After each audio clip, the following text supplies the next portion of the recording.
Has the game not started? I just hit the button now, so we're good anytime. Oh, okay.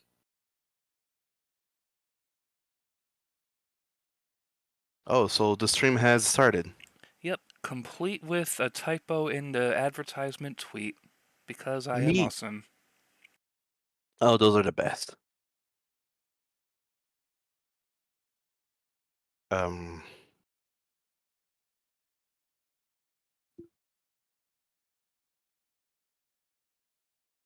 All right, I just finished writing something that I needed for, next session, but that's just me. I like to prepare too far ahead. Also, hello, Saphir. Welcome. Hello. I was going to say, you either like to prepare too far ahead, or you like to prepare everything at the last minute. Either way, you work really well with all of it. Why, thank you. So, last time around, a bunch of stuff happened, but also not that much. Mostly, it was the five of you completing the dungeon of the Hydra, getting a trove of treasure at the end, delivering it to your employer for them to inventory it, and a message. The loudspeakers inside the dungeon once again announced that in 2 weeks or 14 days, the next level of the dungeon would be open for you all to explore. So you did that. You waited for 2 weeks. The items you retrieved in the dungeon got identified and then returned to you.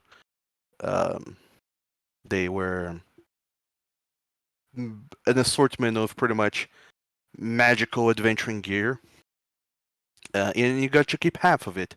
The other half, as per the contract you signed when you first met your employer, half of it belongs to them.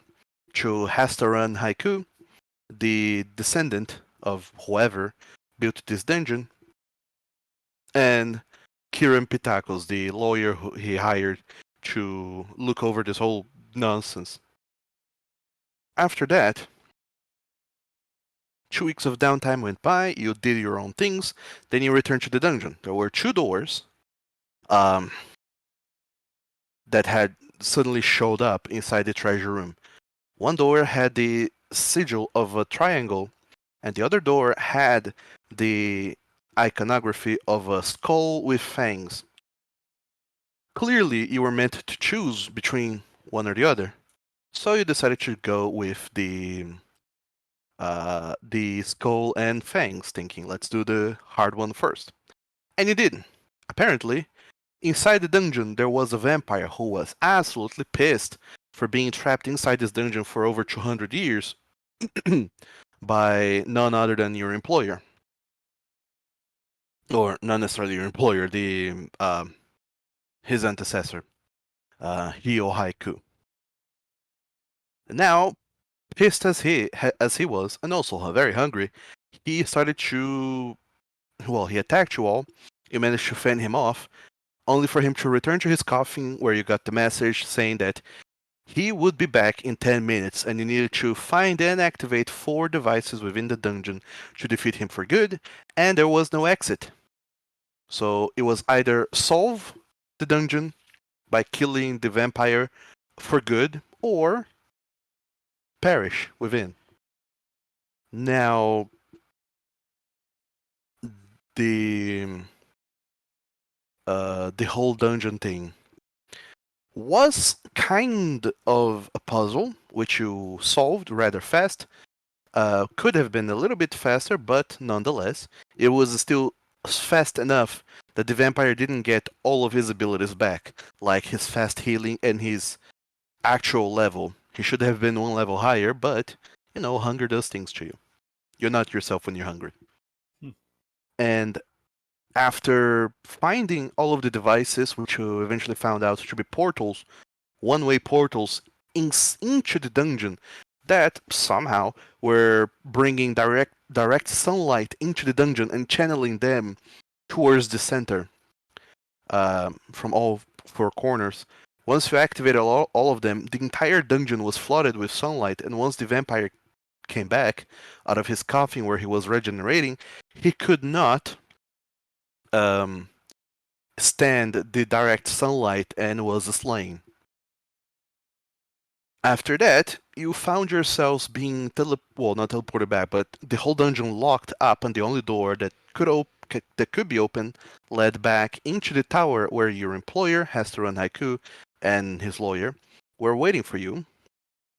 Whereupon, after a few moments, the treasure chest that you had originally found in this room was came careening down the stairs and throughout the whole dungeon and found its way back into its resting place, closed the lid, and when you open it again, it was refilled with new treasure, which Hester and Haiku immediately decided we need to inventory this again. You get to keep half of it, but whatever else is there, um, half of what is there is his. So they have taken that away, and you were left with another door to explore, but you decided wisely that since the voice said nothing, you have plenty of time to rest and prepare before you tackle the next level of the dungeon. So, immediately after exiting the dungeon back into the city of Holling, which is here, by the way, you are met with many possibilities. What would you like to do as part of your downtime? And as a general question, how long are you guys resting for? How long should we wait until we tackle the next room? I'm Uh, actually. until this go away, and then Rook will pull down his vest and expose his bite again. Oh, yes. That'll certainly cause some troubles. Yeah, I feel kind of tired.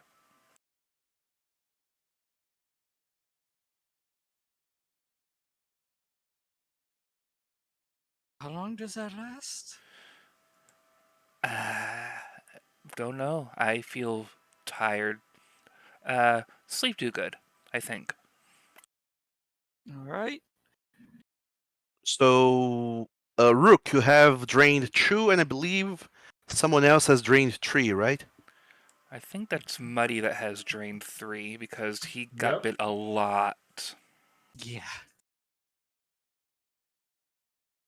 Yeah, so it will be at least 3 days for all of you to be fully rested. Um, so, you have 3 days of downtime during which you can do whatever you want as part of your downtime activities, which, if you remember, are crafting. Crafting takes the minimum of 4 days, but, what's one more day of preparing? Just have to ask the party about it. You can also try to earn income to afford something else. If there's anything you'd like to buy or get. As we're walking back into town proper, Rook is going to sidle up next to Muddy and kind of look him up and down in the new armor that he has. Muddy buddy, new armor good? Seems to fit fine. Does the job. You move okay? It's a little heavier than I'm used to, but I'll manage. If Um, not, we can go into town and maybe help with that.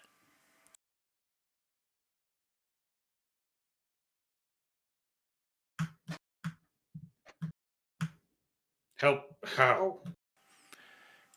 I don't know. I don't wear heavy armor. I only wear this, and Rook will kind of gesture to his vest.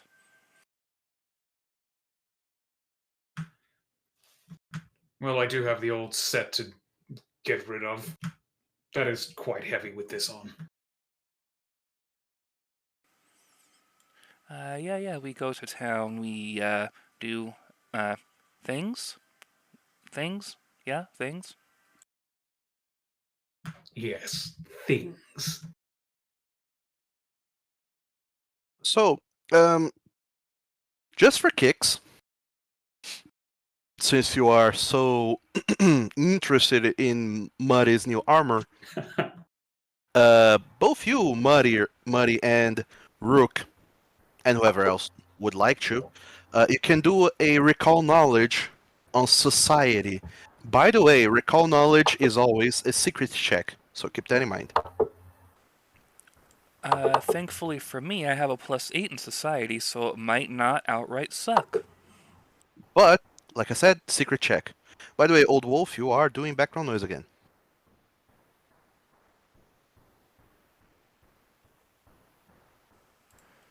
Blind GM roll, go. But yeah, the mic is live. Thank you.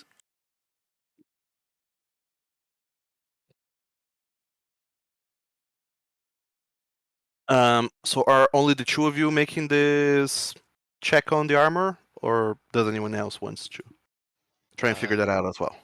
Is it magical or is it just the history? Uh, yeah, mostly just for the history of it. So recall knowledge, secret society, or secret check on society.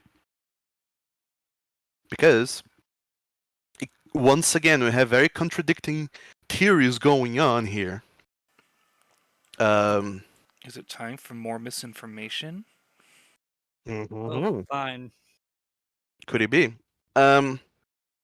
Both you, Larkreed and Muddy, seeing how big and burly this armor is,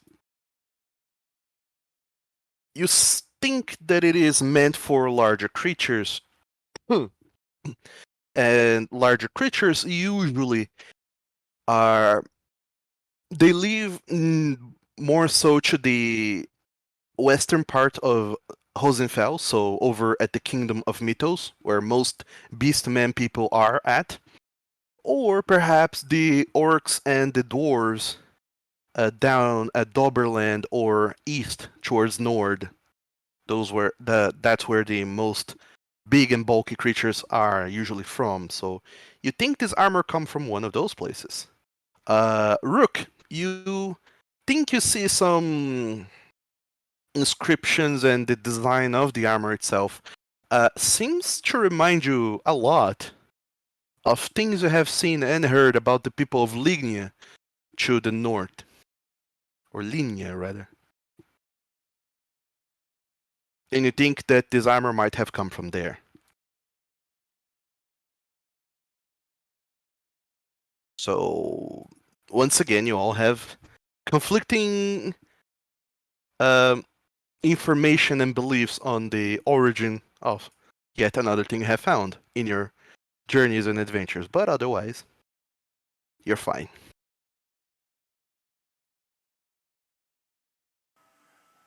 And remind me what the people to the north would be like what sort of creatures.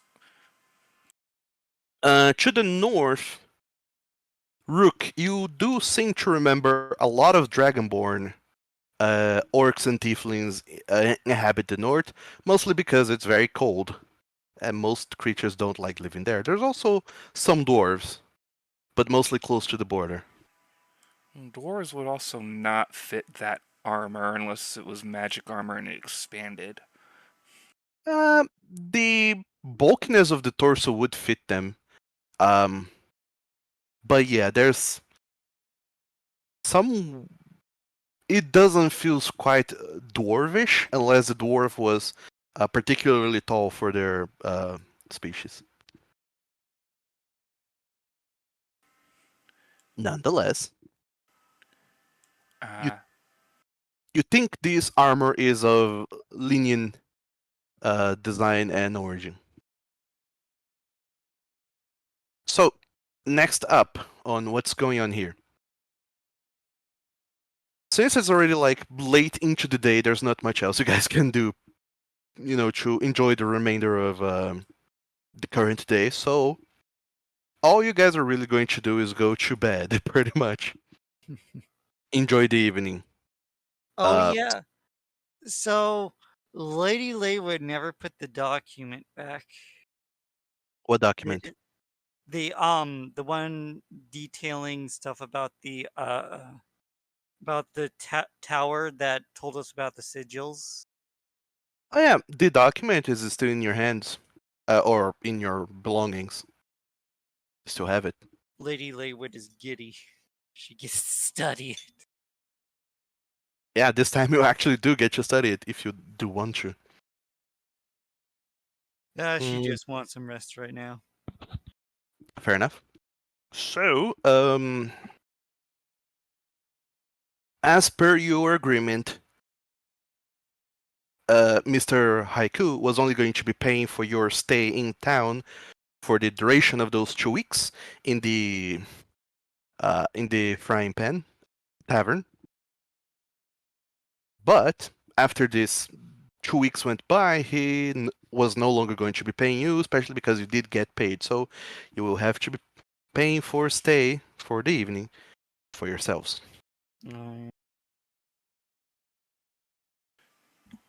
How much I is a will- stay at the Frying Pan generally for one night? Hold up. Double checking that right now.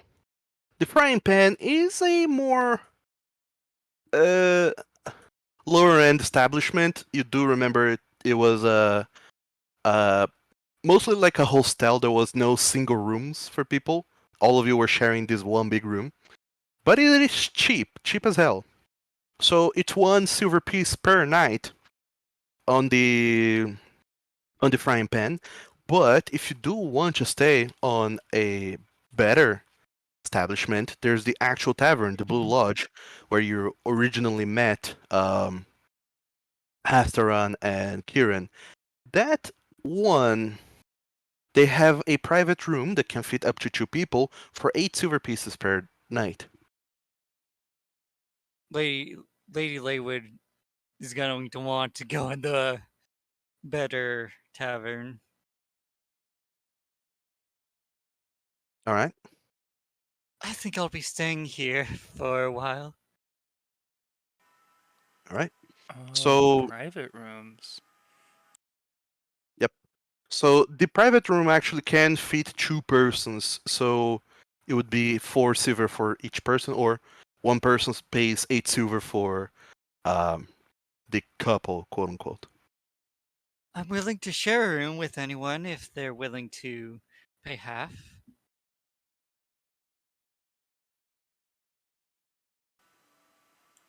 Rook Half looks our over budget. at Lady Laywood. Up at Muddy. Over at Lady Laywood. Up at Muddy. I don't know. What do I want to do? Also, some of you, like Larkrid and Ospruce, the 2 of you can um, subsist in the nearby wilds. It is free, and that's about it. Hey, at least he doesn't have he never fails on the check. Yeah. So it's up to you guys. Put down in chat what exactly you guys are doing, and deduct the expenses. I'm just going to also put in chat the expenses. Psst, there's still privacy in the wilds. Yeah, but I like bed.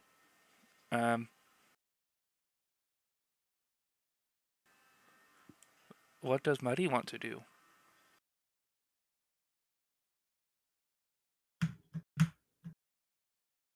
Hang on, checking my survival skill. Wow, you guys are so cheap. Oh, come on. Spruce can make it free for everybody. You don't even have to check your own. Yeah, Old Spruce has the ability thanks to his feats and so as a druid, to subsist in the wilds, and he can uh, fit the whole group in there. It's actually the forager free, but it's same difference. Yeah. Lady Laywood would much prefer to stay in an actual living space.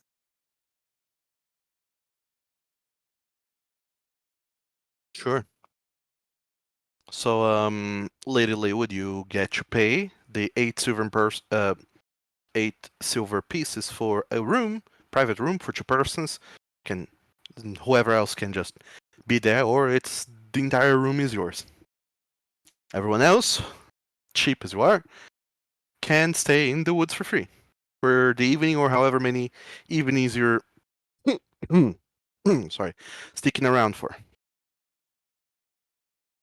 I'm gonna wait until somebody offers to room with Laywood. Somebody wants to. Yeah, like I said, all of you decide that in chat, in the founder chat, as you go about your dealings. As for you, Old Spruce, sorry, the elixir of life. There's 2 ways in which you can make it. The original way is through crafting. You take at least 4 days, and then you can make a batch of 4 uh, elixirs. Or you can use your advanced alchemy, quote unquote. But that has the thing that we talked about, in which you get to make up to 3 elixirs for free each day, but they only last for that day. If you don't use them, they expire.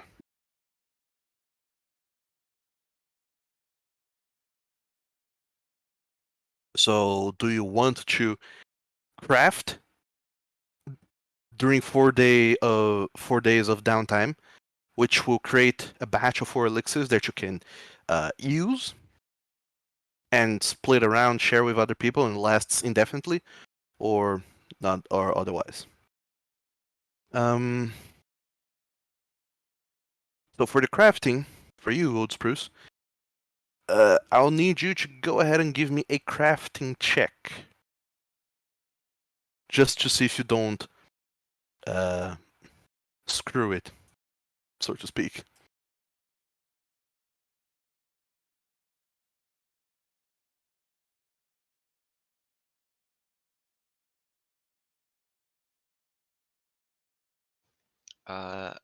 I'll do another 4 old spruce, I guess. You do what? Never mind. No.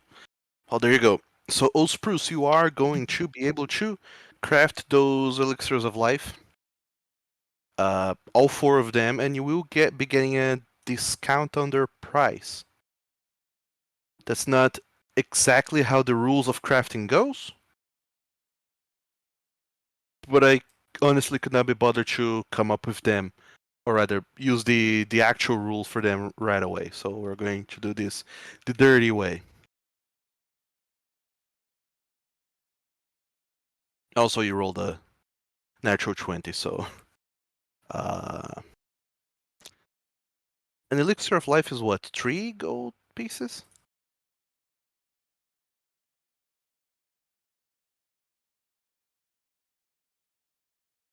I'll say that you get to craft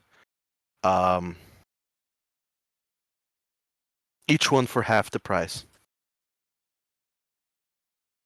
So you pay 6 gold pieces total, and then you get to have 4 more elixirs of life, because you do have to pay for them. So discount from your belongings 6 gold pieces, or 60 silver, and there you go. So that's your 4 days of downtime spent crafting potions. Just to not get too ahead of ourselves, the following day the first day that you guys are actually staying in town, in the woods, rather, eventually Hastaran sends Kieran to find you guys. He finds you guys and goes on about the entire loot you found, had found in the chest after defeating the vampire. So I have dragged over there in the map a um little treasure chest. You guys can double click that and it'll open up the loot window as always. There's a total of 504 gold pieces worth of loot in that box, and you can take up to half.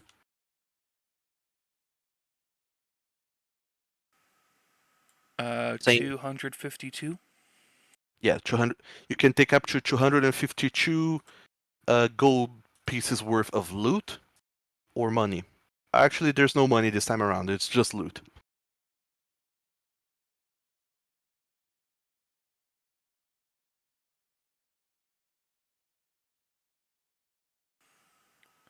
Oh, that bracelet of dashing, though.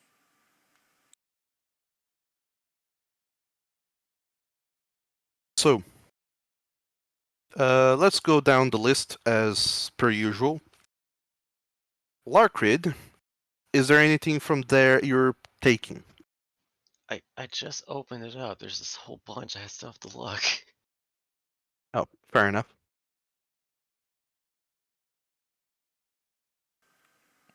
Ooh, a wand of heal.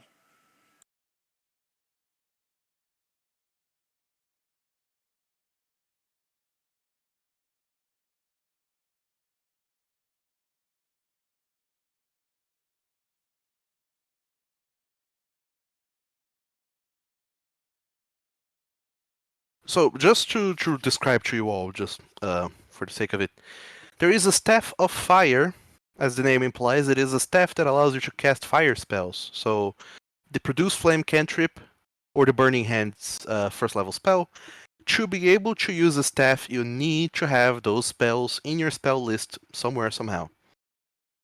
So, if your spell list does not include either of those spells, you are not really going to benefit from that. There is a silver shield. I don't know if any one of you uses shields, but there is one. There's a Dwemer weave robe. It's pretty much a enchanted robe that you can activate the daily use of the spell, and the robe changes shape, form, appearance as you want. There's a what's it called? A property rune for a weapon. What it does, the Fanged rune, is that whenever you activate it, you transform into a small or medium animal and wield the weapon that you slotted this rune into in your mouth, and then you just you go around attacking people with that. The bracelet of dashing, you can activate it once per day, and then you get a plus 10 bonus, plus 10 feet bonus to your speed for 1 minute, and also gives you a plus 1 bonus to acrobatic checks. The Hat of the Magi is a hat, gives you a plus 1 bonus to arcana checks, and allows you to cast Prestidigitation as a cantrip, even if you're not a spellcaster. There's a healing potion, as per usual, a potency crystal, already crafted, so you can just apply that to a weapon. An oil of potency that does nearly the same. You apply it to a weapon, and for 1 minute, it becomes a plus 1 striking weapon. Silver Sheen is a coating that you apply to ammunition to make them silvered.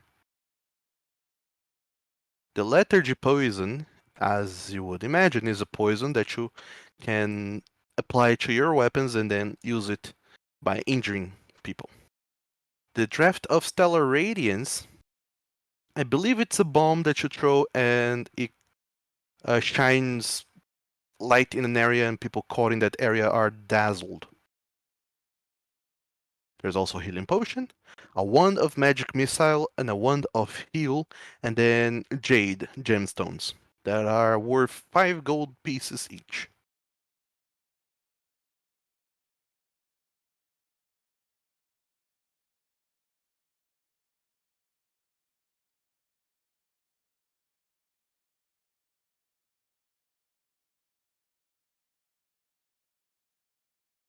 So staffs and wands, they work a little bit differently than you would expect them from, other games. But I don't have the rules for wands right at hand. But the idea, from what I recall, is that you the wand has a spell in it, and you can cast a spell for free once per day, and then you can cast it a second time by overcharging the wand. If you cast it by overcharging the wand, you have to roll dice. If the dice comes up 1 or some low number, I don't recall, the wand pretty much explodes and breaks.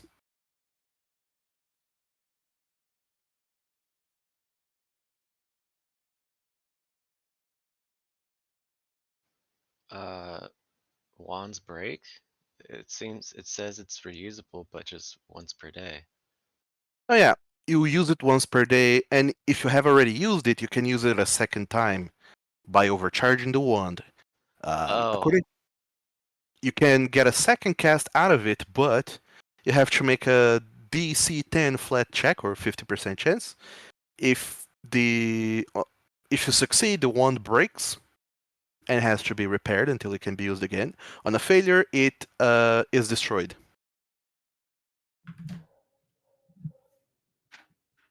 So that's how wands work in Pathfinder 2nd Edition.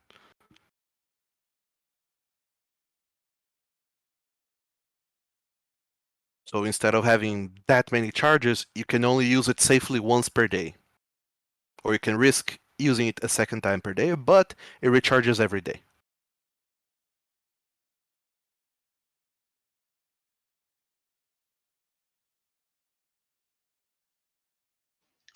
Rook, were you saying the bracelet dashing for you to grab it or for me to grab it? I want it. Okay, I guess I'll just take the potions for now.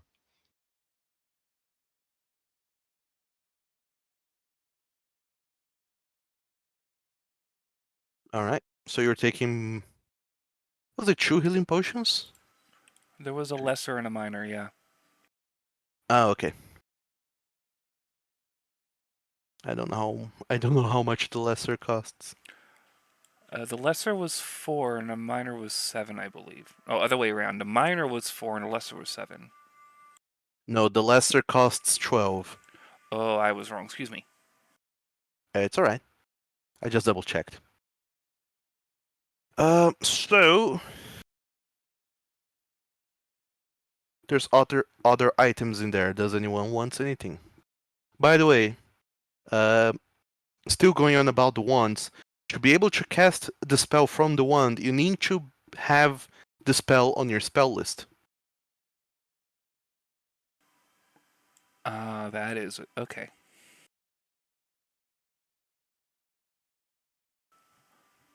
If Rook is able, he's going to take that bracelet of dashing for himself. All right.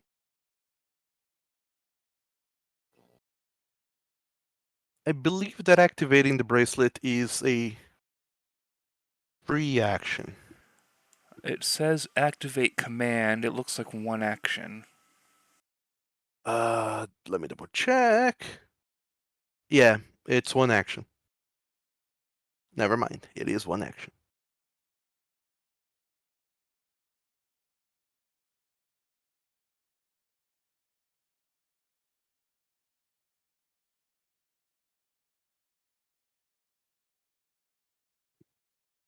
Muddy Oasis, are you taking anything from the loot pile? Excellent question. I think I would definitely like to take the wand of heal, unless I think the staff of fire might be going to Spruce. Maybe. Muddy can heal? Yes, Muddy can heal. Muddy has divine. Yeah, Muddy is a divine caster. Surprise, surprise. Rook By the has way, only seen Muddy bash people's brains in. He hasn't seen Muddy heal. This is amazing. Nope, you have not.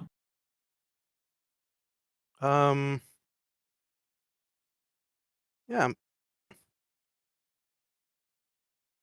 Muddy can use the Wand of Heal, as can Old Spruce.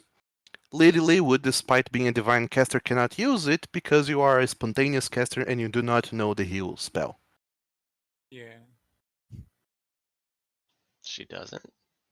No, Nope. she does not. She does not have the heals. Oh, I guess. Oh, spontaneous. She has to still learn the spell. Yeah. So, Old Spruce, are you taking the staff then?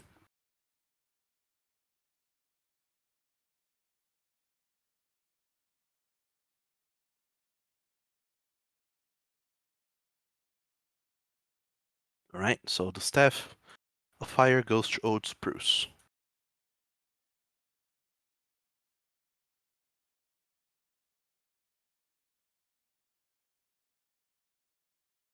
And Muddy, you're taking the wand as well. Yeah. Alright, you guys can. Sorry. You can still take 58 gold pieces worth of loot. If my math is correct. Lady Leywood will take the robe. Alright.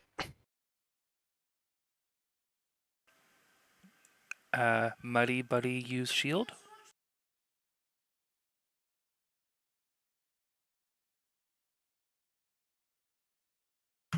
Well, we don't have enough to take it now. But no, I have to have a free hand for casting. Okay. I think I would also like to take the. Oh boy, there's some good consumables on here. By the way, even though, they have their cost, you can, pay back the difference to Hastaran if there's something you want to take. Yeah, it's assuming I'm not skint broke. You need money? Rook have money.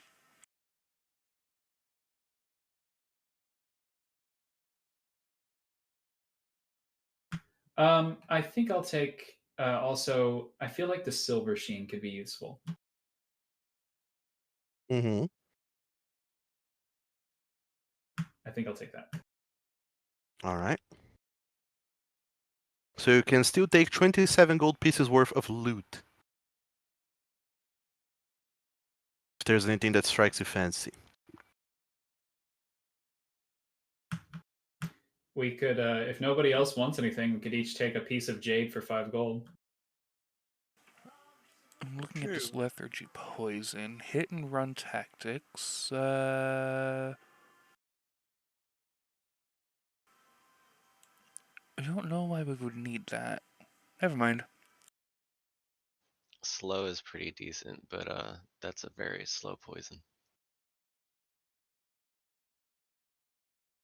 It is.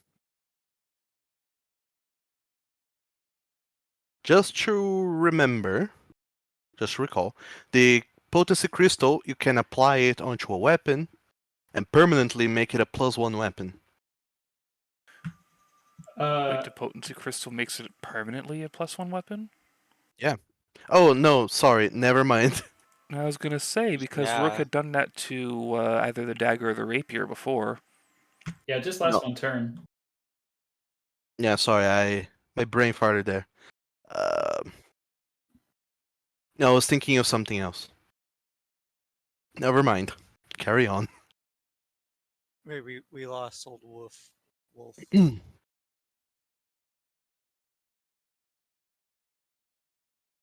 I think he's having all kinds of connection problems today.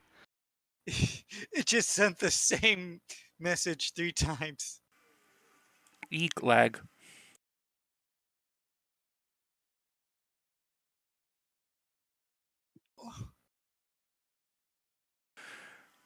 Yeah, I suppose I can take some jade. Just one, though.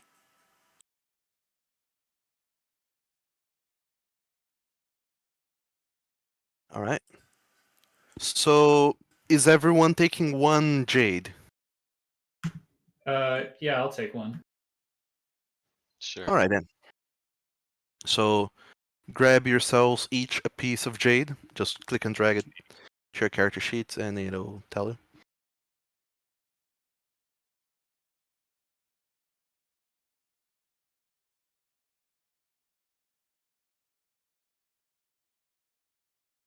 And well, since we are 2 gold pieces under the price, Hasteron, he just goes and tosses you guys 2 gold pieces. So someone add 2 gold to your inventories. Larkrid, sure. Larkrid gets the 2 extra gold pieces. And that's it for loot. Just as a double check thing, make sure everyone at the start of the session you should only have 1 hero point. I had 0 before. I now have 1. Yeah, if you have 0, give yourselves 1. If you have more than 1, reduce until you are down to 1. And that's about it. Old Spruce already went with his downtime activities. So going down the line, Rook, what are you doing with your 4 days of downtime? I would like to see if there are any gifty type items I could possibly get. Sure. Anything specific in mind?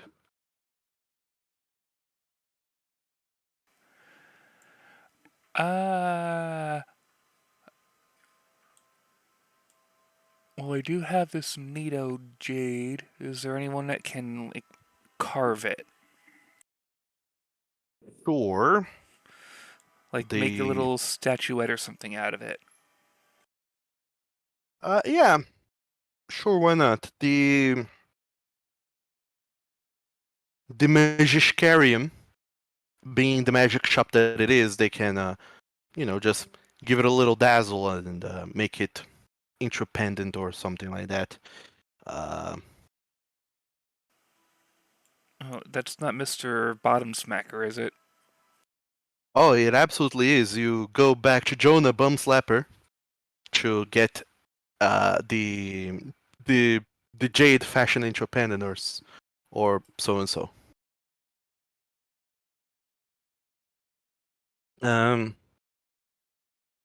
Sure, he'll charge you like 5 gold pieces. Actually, 2 to make it intropendant.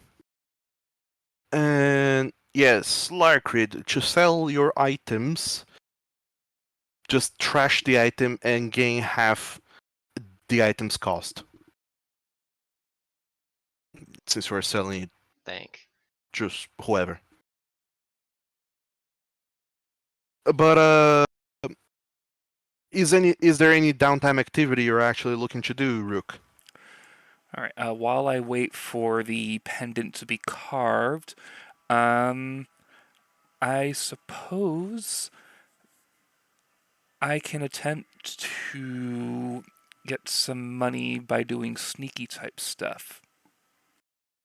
Sure. So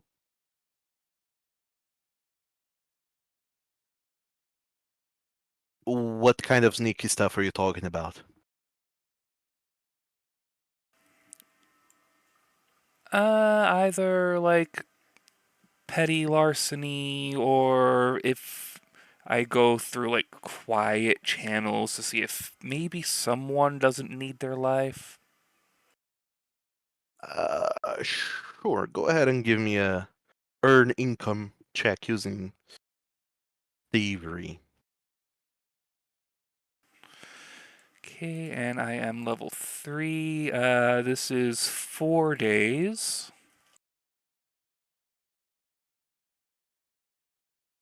Yes, 4 days. That is a natural 20. Nice. 2 nat 20s, first true rolls. So there you go. Get yourself 32 silver pieces. I guess it was just petty larceny.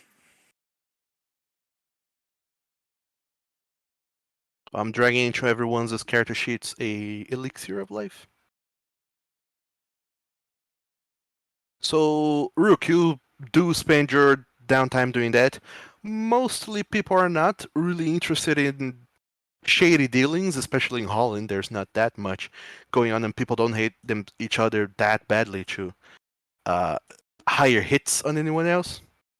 But there are a bunch of hoodlums here and there, and just ill elements people don't want to see around. So they send you mostly just to um, scare people away or intimidate them in whichever way through deception and trickery and thievery.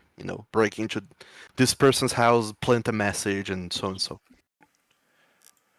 That Thieves Guild quest right at the beginning of Skyrim, where you have to go into people's houses and terrorize them for one reason or another. I got it. Yeah, it's low level stuff, but you go and do it successfully, might I add. Next up, Larkrid, what are you doing with your downtime? Well, I'm gonna try to identify this special dagger I have apparently. Do you have a special dagger? It says unusual dagger, and apparently it spoils that it's worth 100 gold. Sure. Hold on. Man, Before you Larkin do just anything. became rich. So, Larkrid, I need you to give me one of those checks. Haha, I can use crafting instead. Can you? What feat allows you to do that? Oh, Crafter's Appraisal. Neat. Make a crafting check. Secret, if you is able to. Sorry. I No, get a it's little alright. tense since it's like off time. It's just 10 minutes, so I can keep trying. Uh, sure. But I guess I'll have to let Lady Laywood do her studying next in turns. So, 18 is enough to identify it, just barely. It is a +1 striking dagger. So it is actually a 4th level item because it has a striking rune into it. Instead of dealing 1d4 points of damage, it deals 2d4. Yay.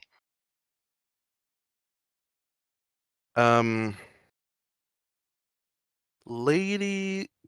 No, actually, that was your one activity of downtime. Didn't take much time at all. You still have 4 days of free time, pretty much. Is there anything in particular you want to do as a downtime activity? We only have 4 days at the moment, right? Yeah, it is enough to craft one item. You have to pay the difference, or rather the full price, but you can craft something if you want. Did anybody need a +1 potency rune? Yes. Yes. Okay, let's try that then. Mm-hmm. Then use the macro to go ahead and craft the potency rune if you can. If you can't, and I don't think you can.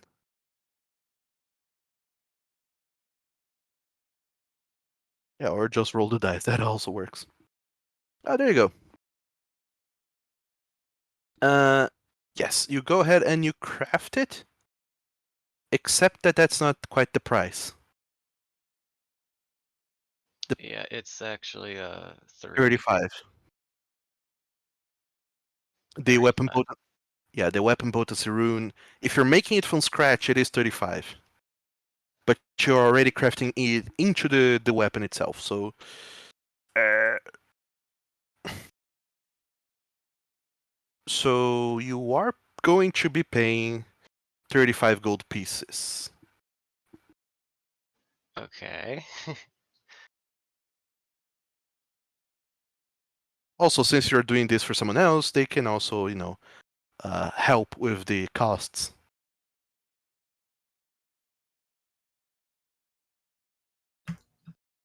Yeah, I'm looking at how much I've got. Which is not much unless I get a chance to sell stuff. Over these 4 days, you can get 4 gold from Rook. Yeah. Also, you can get money. Other people can earn money from earn income, but you can also sell your stuff. Just delete the item and gain back half its price. Whatever item it is.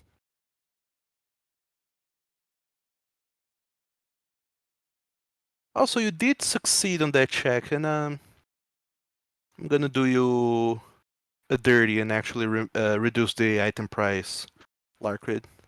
So instead of costing 35 gold, it is going to cost only 30 gold.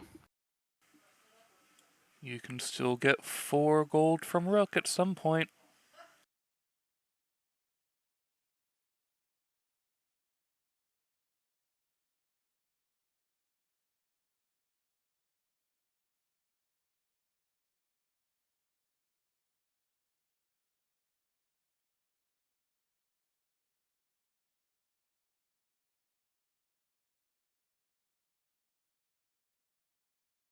So while you guys figure that out in chat, Lady Leywood, what are you doing for your downtime?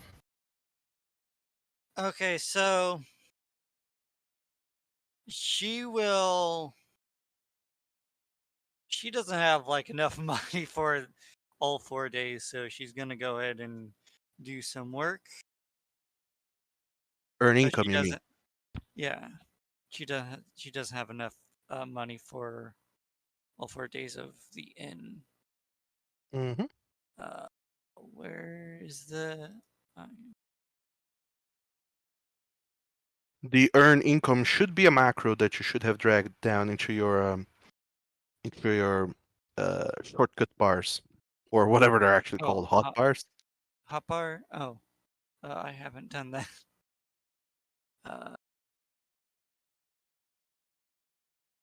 Okay, here we go. So drag it to my hotbar. Ah, cool. There we go. Yes. This time she'll use Arcana. Sure. Level. Oh dang, Old Wolf dropped again. Oh no. Oh yeah, it'll be level 3 now, right? Yes, you are level 3 now. Okay.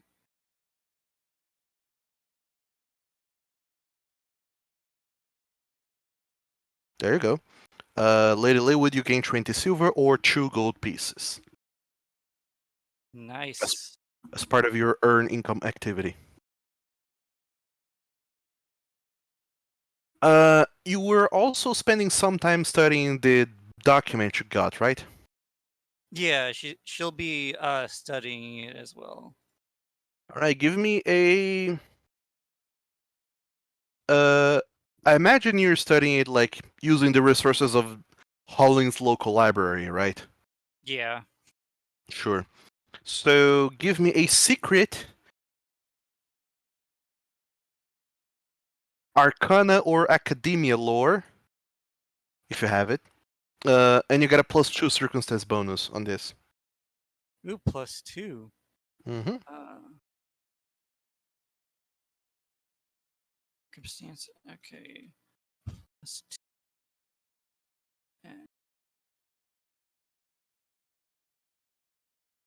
Okay, blind, right? Yeah, blind GM roll. Okay. I had love to these double check. blind rolls because you can give misinformation. So, Lady Leywood, out of this document, eventually you get to translate some of it and look a little bit further into it. What you learn and gather in the end is that As part of this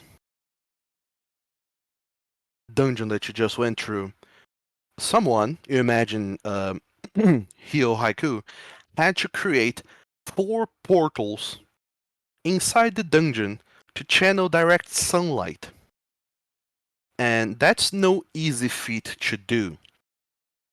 You learn that he is able, Hio Haiku, to create portals from one place to another. That's no easy feat. And for him to go and create 4 just for the heck of it, just to torture a vampire, is, kind of overkill. But he's done it, so you gather that Hio Haiku is particularly well versed in the creation and utilization of portals, and it is not a surprise to you because all this time, all of these dungeons that you have been through, they could not fit in the city of Holly with how big they were, how extensive they were, also to a degree. They all have been in pocket dimensions. So you gather that he's a powerful enough mage, or was a powerful enough mage, to create several pocket dimensions, create portals to places. And looking at this portal technology, you also see that he was working on another portal. Oh. And you see that this portal, its destination was in a coastal town. Okay. And you do happen to learn the name of the coastal town as well. He says he has built another portal in another tower in the city of Châteaubeau. I put the name in chat. Châteaubeau.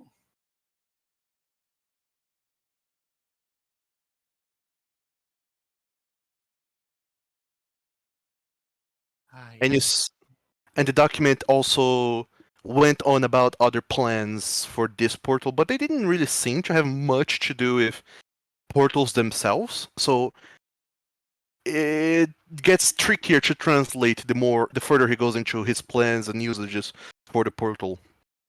So, that would take a lot more time of research to actually get to the depths of it. But also, to really get to the depths of it, you would need to confer another document, because this document was just about portals.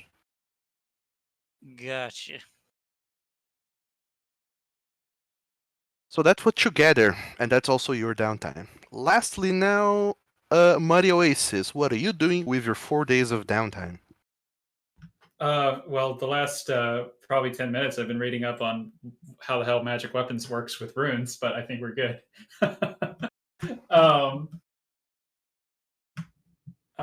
So since I don't have to train out a magic weapon like I thought I would, because I was thinking of striking runes, I think about the only thing that I could do during that downtime would be earn income.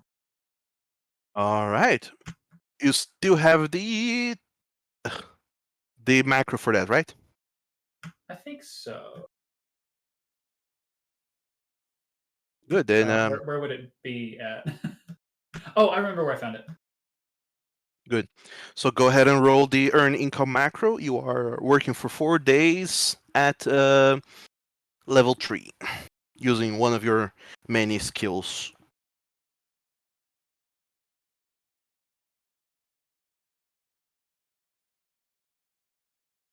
Okay, it is not where I thought it was. Oh, there it is. I found it. I was in the wrong folder. Drag it to the hotbar for future usage. Y'all are gonna laugh. It's literally on my hotbar. Oh no. Yeah, we want to use. And apparently, you get 5 tabs of hotbar.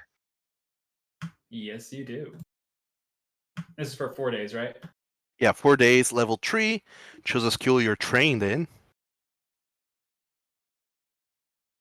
Don't want to hear none of that nonsense of untrained work. Unskilled pay. Ooh. You gain 28 silver pieces, almost 3 gold. Nice. Oh, that's a critical success. Would you look at that? So yeah. You have that much extra money now. Cool, let's recalculate so we can just pay half and then spend more time to get his rune. Mm-hmm. Because we have enough for half, but I want to divide the money properly. So how much money have you guys got accumulated together for that so far? So far, we have 20 gold. We still need another 10. Mm-hmm. You can Muddy can foot 10 gold now with that earned income. So we still need 9 gold. No, Did you we s- no, we wait. need yeah, his is the 7, so there's 3 more gold on the table. Okay, so we still need 7 gold. Mm-hmm.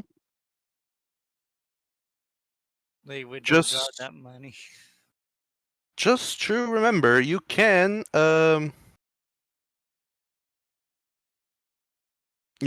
sell things you have. If there's nothing you're using particularly. I don't think I have things that are worth that much, other than the Bracelet of Dashing. No one is going to get their hands on my Bracelet of Dashing. I will kill them if they do that. I have this onyx dog, but I'm really loath to part with it. I mean, unless Anti-Plague and Giant Centipede Venom will get me the 7 gold. Say what? I do have Lesser Anti-Plague and I have Giant Centipede Venom, unless that'll get me 7 gold. I have 3 each of those. The giant centipede venom sells for half, so you get 6 out of total. But I'll give you the chance to roll diplomacy to try and sell it for higher.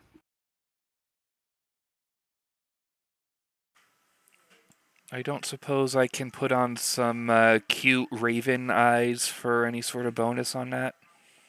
No, unless you have a feature that allows you to do that. Not for anything like that, only on a failure. Yeah, then make a roll. Diplomacy. Is that a critical failure, or is that just a failure? That would be just a failure. You are level 3 now, so the DC for you guys at this level should be 18. That is a failure. Okay, so I get 6 gold from what I sell, right? All 3 giant centipede venoms, and 1.5 gold for the anti-plague. For each anti-plague. So that's 6 gold total for all 6 vials? No. Each giant centipede venom sells for 2, and each anti-plague sells for 1.5 gold. Okay, so I will sell 1, 2, 3, 4.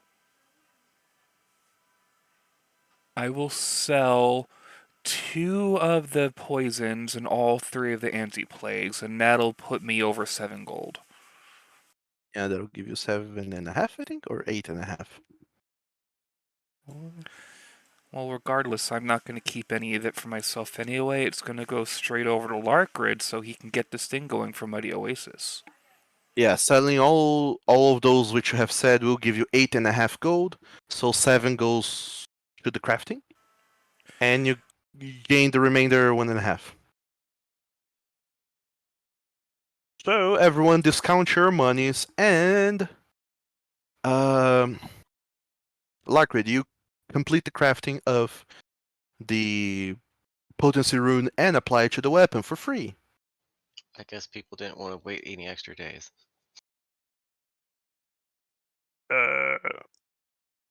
Yeah, I mean, it's yeah. Each day that you're waiting, you're not particularly doing much as lucrative as adventuring into the dungeons. Rook is also a bit of a creature of impulse, so as soon as the thought of selling his things came up, he's like, "Oh, I'll be right back," and then he comes back with money. All right. So, which weapon of Muddy's are you enchanting? The flail. All right. So the flail is now a +1 flail.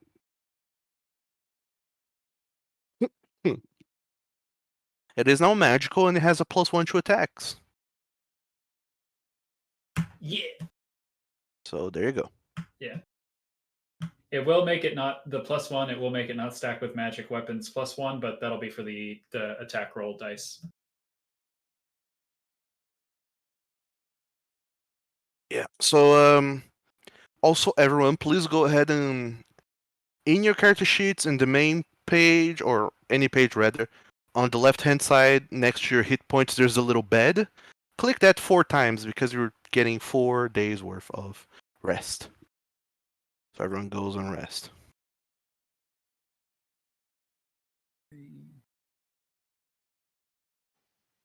Using that item did not seem to give me the actual formula for some reason. Hold up.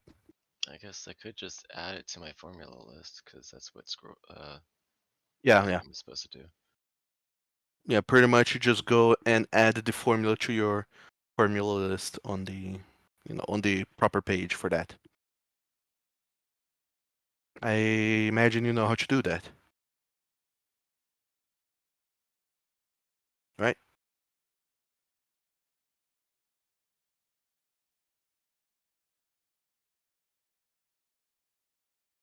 Also, Lady Laywood, you can go ahead and get your hit points back to maximum. I'm going to assume that during one of these 4 days of downtime, someone cast a spell on you to heal you the remainder hit points you were missing. In fact, anyone who's not at max hit points can get your hit points back up to maximum. Yay. We do have that wand of heal, so we might have wanted to test it on someone. Sure. Yeah. It works. You weave it at you swish and flick it at whoever, and it works.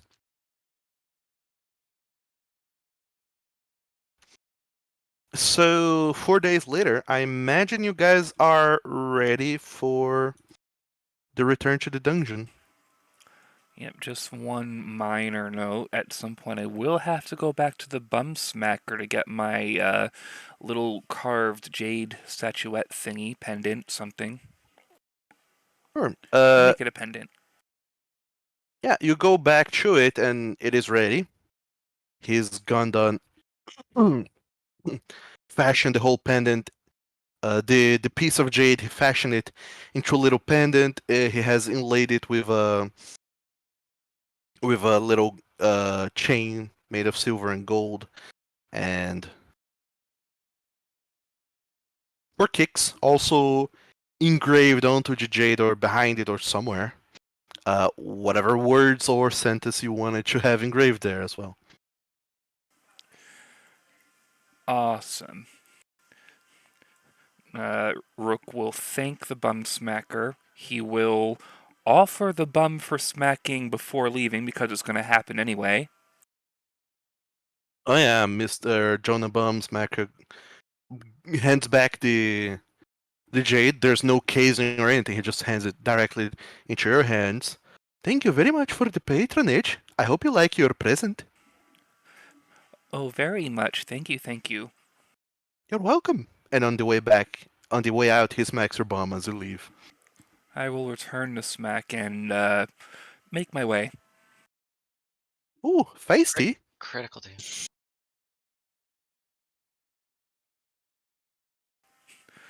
Yeah, so I will take this jade pendant now over to Muddy Oasis, wherever he happens to be.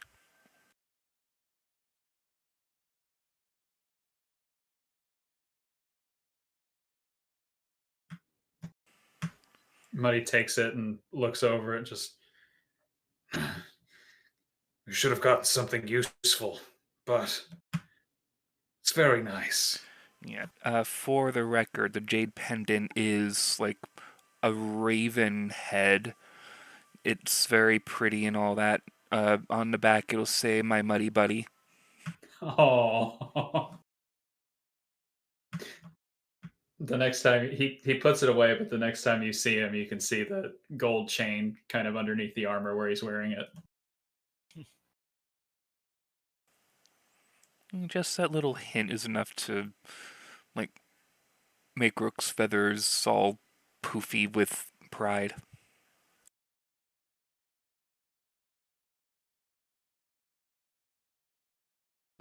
Muddy buddy. So, unfortunately, Old Wolf has vanished, and I think he's having problems with his Discord and his microphone and his whole everything. So for now, Old Spruce is going to be in a state of quantum entanglement. He is and isn't here, Okay. as appropriate and as convenient. So carry on as normal.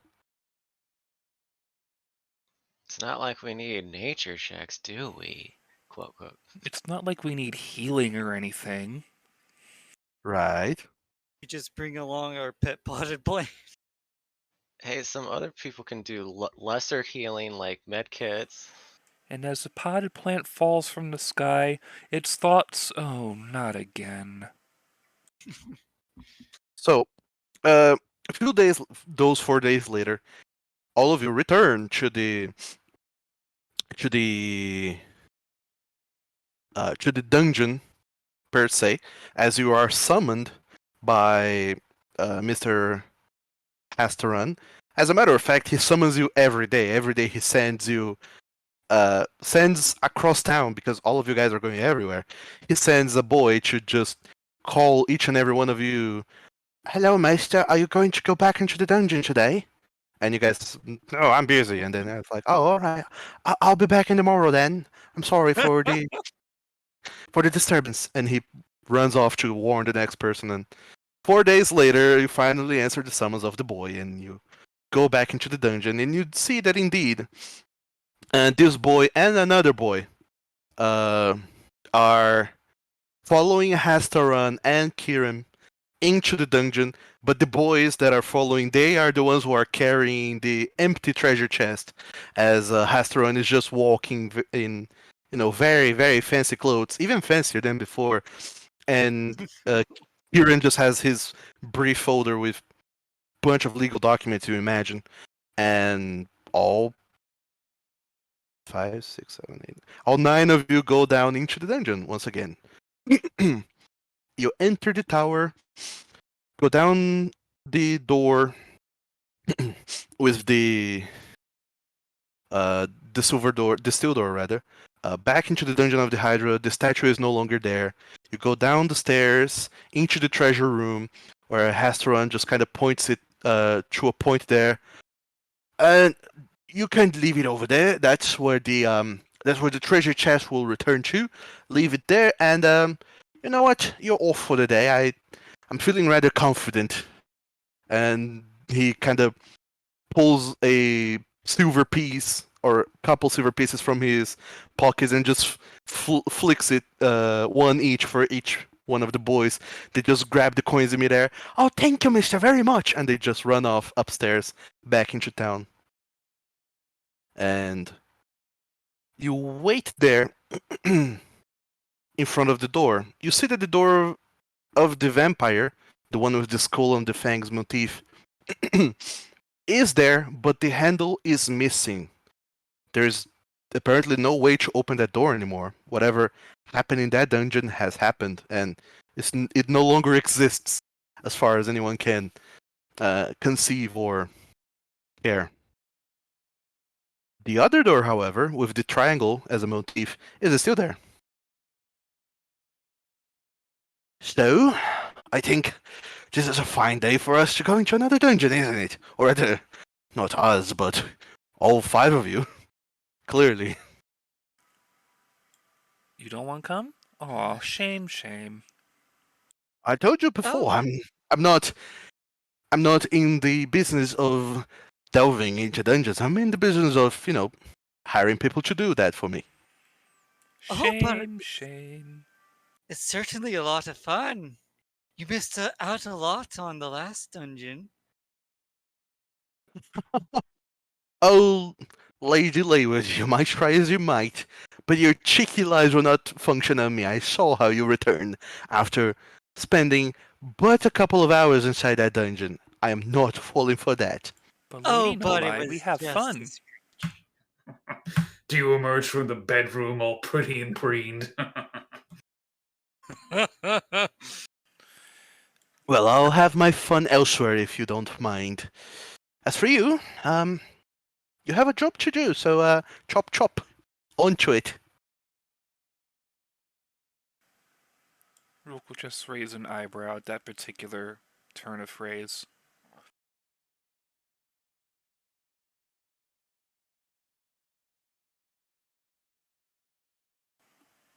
So Seems all like- that remains in front of you is a door. Behind you, there's the treasure chest in the little area at the center, and Hesteron is there, just kind of with his arms crossed, just looking at you all expectantly, and Kieran is just there. The centaur doesn't do much.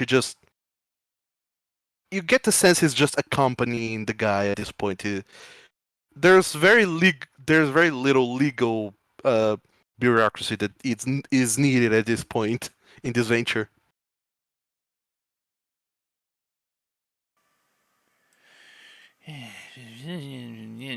Rook is mildly muttering as he's going over to the other door.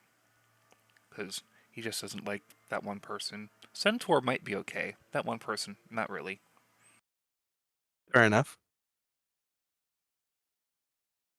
So you guys are entering the door. We ready? Yep. Are you fully and thoroughly prepared this time around?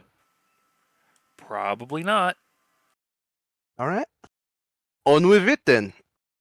You grab the handle, turn, and push, and the door opens. Once again, into a familiar black void. All of you just look to one another and nod and go into the dungeon. To see what is up with this new nonsense that the antecessor of Hastaran Heku has cooked up for you guys this time around. So, as you go inside, crossing the dark void tunnel once again, you find yourselves inside a room, square and almost featureless. There's just stone floor, stone walls, the door from which you came, and you look back at it, and it's the same door with the triangle motif on it. And on the other side of the room, there is a door with the number 1 inscribed upon it. But before you even do much in this dungeon, a booming voice once again invade your guys' heads, as it has done many times before. I built this dungeon once when I was at my prime, and I have hidden treasures with my power too. See if you can reach the end. You will have 2 hours. Make the best of it. And that's all you hear before some clock somewhere starts ticking, and you know it's time to start dungeon delving. Oh no, we timed again. Oh dear. You said the door in front of us is labeled number 1. It is labeled number 1, yes.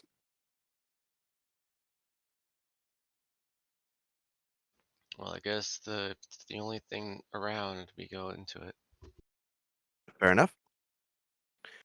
You go ahead, open the door number 1, and the dark void stretches in front of you again. You cross it. Unlike the Dungeon of the Hydra, this dark void is much shorter to cross. Takes you barely no time at all. and you happen into a different room this time around. Same as the previous dungeon, is mostly featureless, but less squarey. Is kind of rectangular. The corners are chiseled, so it looks like a stretched octagon. And at the center, there's a pedestal. And on the other end of the room, across from the pedestal, there's another door.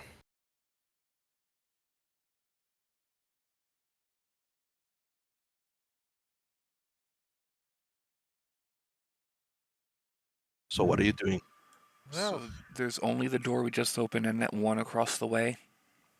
Yes, there's only these two doors. The door on the other end has no number, and there is a pedestal on the center. Much like the pedestals in the Dungeon of the Hydra, there seems to be a little dome energy field thingy going on in there. Eh. they would go check on the door on the far end, on the other end.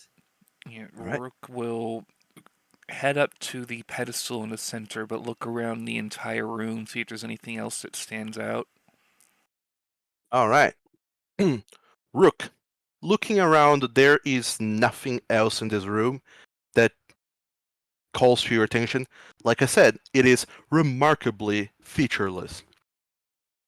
The pedestal, much like the one in the Dungeon of the Hydra, is a pedestal a little bit chunkier than the previous ones. On top of it, there seems to be a glass sphere in a basin of sorts.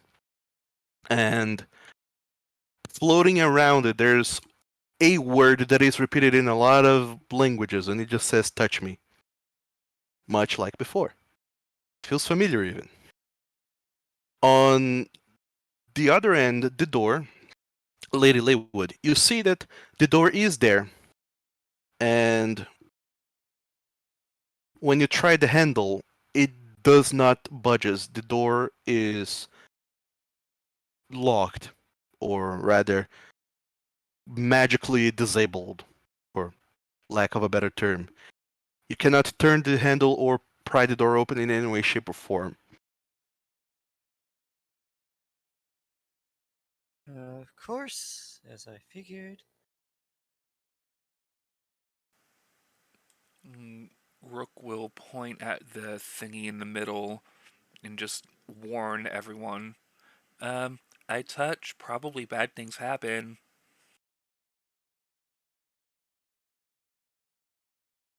Well, I certainly hope it's not going to be like the first time around, where we almost got killed by 4 bugs. Yeah, I eat bugs. Bugs no fun. But it looks like we have no choice. After confirming everyone is ready, Rook will touch the thing. The pedestal. Yes, the thing. All right. Once you touch the pedestal, the sphere on top of the pedestal that yearns, touch me, it the words, the sayings, they all vanish, and the pedestal, the globe starts glowing bright white, and then in a snap, this white turns into green, and you all hear this clicking noise coming from the door at the end, the the door without a number on it. And that seems to be all that happens.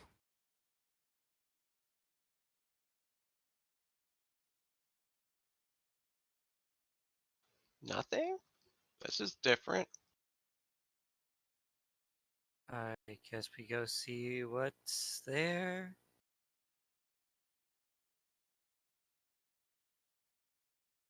All right.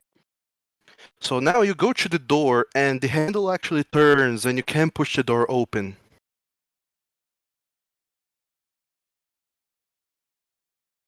And once again, it leads into a dark void, like you expect. Avoid waste time. So you're all just dashing through the door and into the void and into the next room. At this point, Rook probably tries to run and or swim faster to try and get to the next room faster. Probably not helping at all. Sure. At this point, you guys are all hustling. You know that you're being timed, and there's whatever happens. There's not that much use in, fretting about what might happen. You deal with when it happens. You open the door and you happen into another room, incredibly similar. When you look behind you, there's just a door, the door that you just came through. Featureless, numberless door, but it's the same door from the previous room with the green pedestal. On the other end, there's just one more door. This door is labeled with the number 2.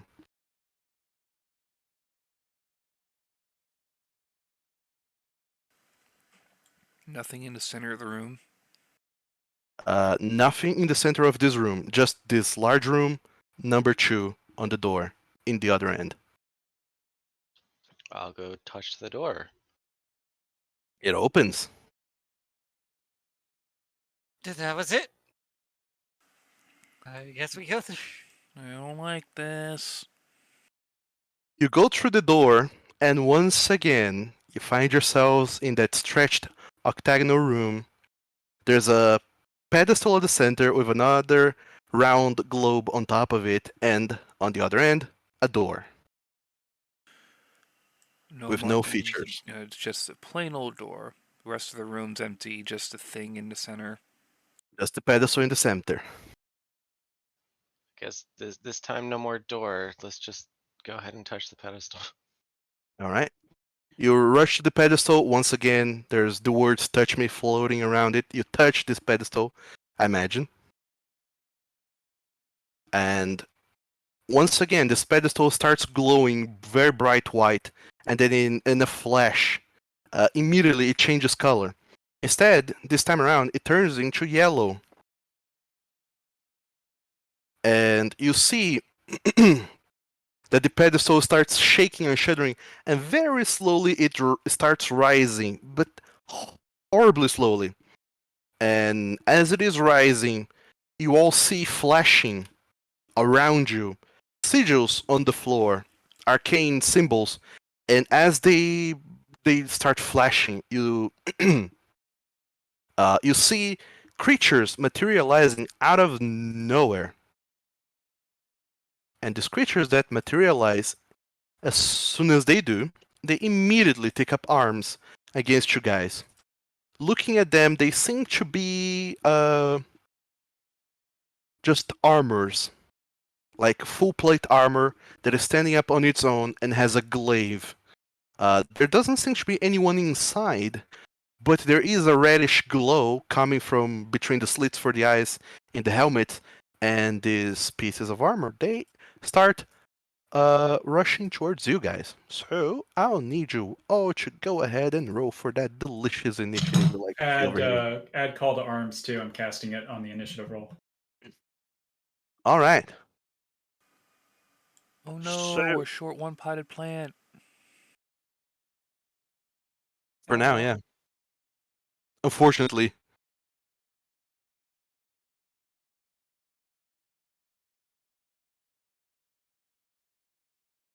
So all of you can go ahead, roll for initiative, as I'll do the same for these foes that have shown up. Lady. Yours should also be treated one higher. You forgot to add on call to arms. Oh, I'm sorry, two Okay. higher. Two higher. 2 higher. So Yeah. 26. Rook actually got a good initiative. Once again, Muddy, we'll see y'all at the end of time. Don't forget to drag the buff icon, lady. Oh, Yeah, it comes with temporary hit points. ah. So, Lady Leywood, your initiative should be 2 higher, right?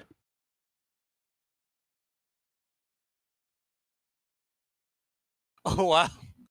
We Hello. rolled. I'll assume that's the case. We rolled pretty high on initiative.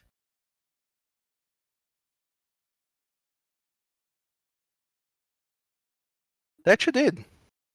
The enemies also rolled well, but their bonus to initiative is not that high. So, I will also need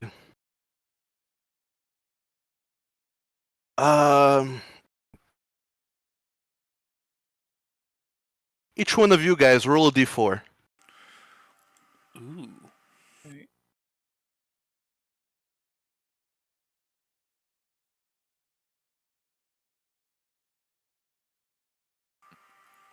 Well, we didn't get the full D4 spread. That's unfortunate.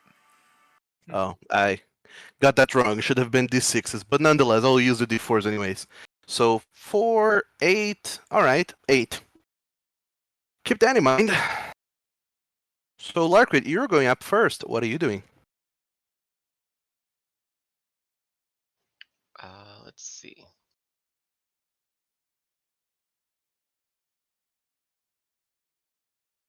I'll go target the one on the top. Spend one action to hunt prey, and then another action to get behind it.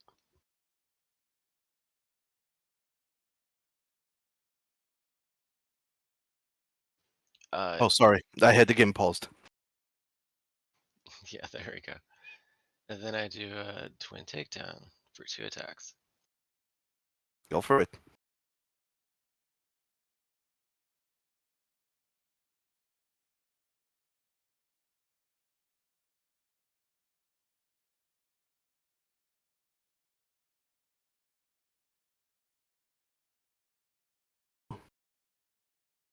Got him on the rebound.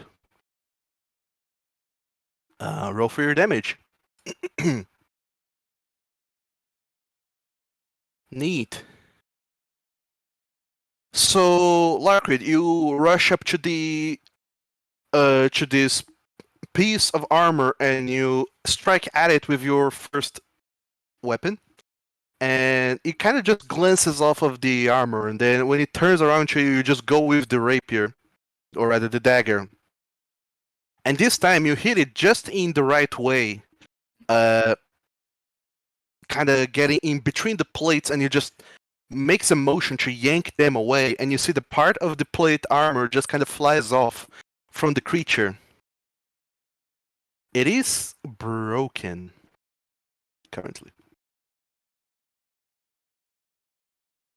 which has its own set of things that goes on with it. Also, there's something weird going on with it. Oh yeah.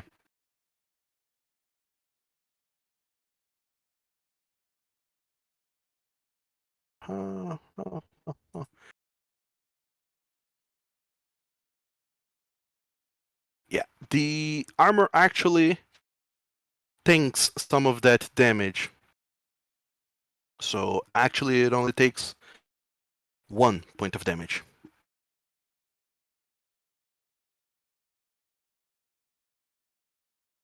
So that's going to be your turn.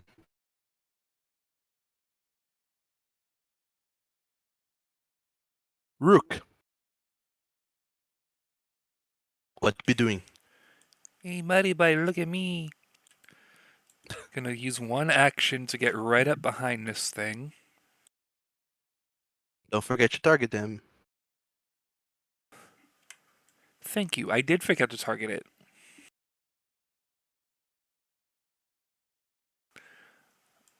A strike it, stab it, thee. Oh, I'm gonna undo the marked for death thing because it's 3 whole actions. Mm-hmm. Definitely undo it. Whew. Roll for damage. Oh, I wish I had used marked for death on it because I would have gotten some sweet bonuses here. Oh well. Roll for critical damage, by the way. Oh, damn. Alright. Rook, you rush up to this piece of armor, and now that there's a huge portion of it that is exposed, thanks to there being no more armor in that region, you manage to jam your rapier right in there and just kind of thrust upwards, popping the helmet out of it, which makes the entire armor just fall apart on the floor in front of you. There is no more enemy there. You see, Muddy? You see? And then, how far would it take me to get over there?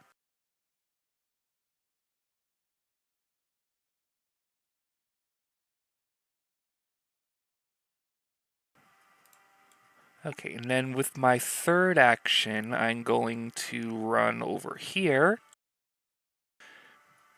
and hopefully help out Muddy with some flanking on this guy. Maybe. Who knows? All right.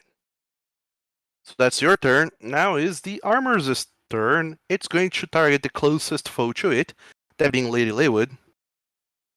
Oh no. It'll very slowly walk towards you with one action. Actually, doesn't need to. Yes, it does.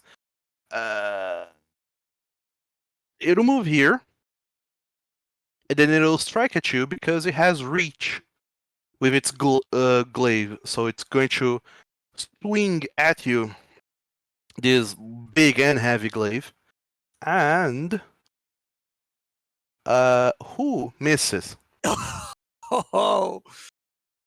And then Ah. as you sidestep, it swings wide, and then it turns around and comes back with a second spin, another attack. Whew, Oh boy. my gosh. And- Oh. Thus, fuck all its turn. Lady Leywood, you're up.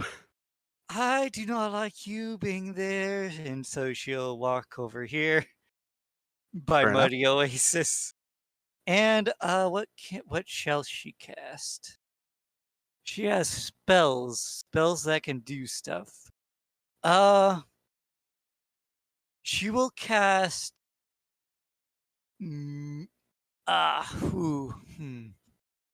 Don't forget to target whoever it is that you're attacking. Yes, that's right.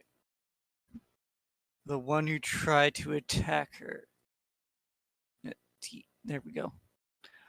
She shall cast. Yeah, Moonbeam. Moonbeam, oh boy. That's a beefy spell. Yeah, why not? Alright, target it. We have some time to spare. And make your first attack. Okay. Attack, I said. Not attack. damage. Sure. Whoops. What in the world is going on with you guys today? We don't have time for these people, but they gotta die. It's funny now, but karma comes back. I Yeah, know, I but- dread the next room. It's going to take double that damage you rolled, 7, so 14. Reduces that 14 by that many, so it suffers 5 points of damage. Oh, whoa, it resists fire. Yep. I was not expecting it to resist fire. No. Oh dear. And also, the target is dazzled for a whole minute. Because of your critical success on attacking it. So that's gonna be your turn, Lady Leywood. That armor is dead. This armor is not, so it's going to attack you, Rook. Since you're politely right next to it.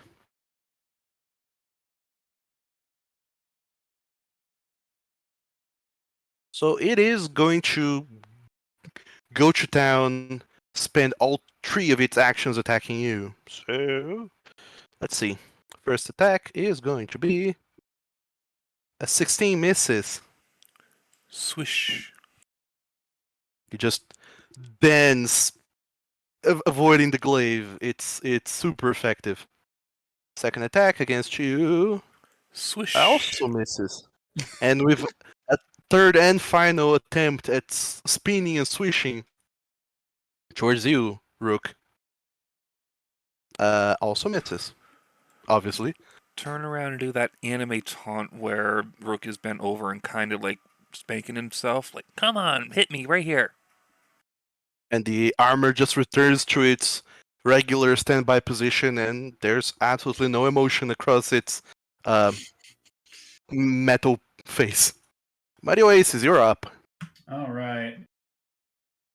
I only have 20 feet of movement, so I don't actually think I can get in flanking position on that other one. You Unless it's can. two actions. Yeah, I was about to say that. How badly do I want my third action? Let's see. Depends on what the third action is. Exactly. I think these guys are probably mostly immune to everything Muddy can do, though. Yeah, let's take 2 actions to get up behind him into flanking position. Wait, moving there is only 20 feet, apparently. Oh, I thought it was because it's diagonal. It would No, like it's- every No, but second one is another 10. It is counting that 5, then 15, then 20. Oh, it just so happens to be on. Oh, cool. Okay, that is 1 action then. I didn't think about that. It just so happens to be on the alternating one. Yeah. Lucky you. Lucky me. Okay. So first thing we're gonna do is make sure that we have attacked this thing so I can mitigate my curse. There you go. Give it a swipe. Swipe number 1. Critically hits. Wow. Roll critical damage.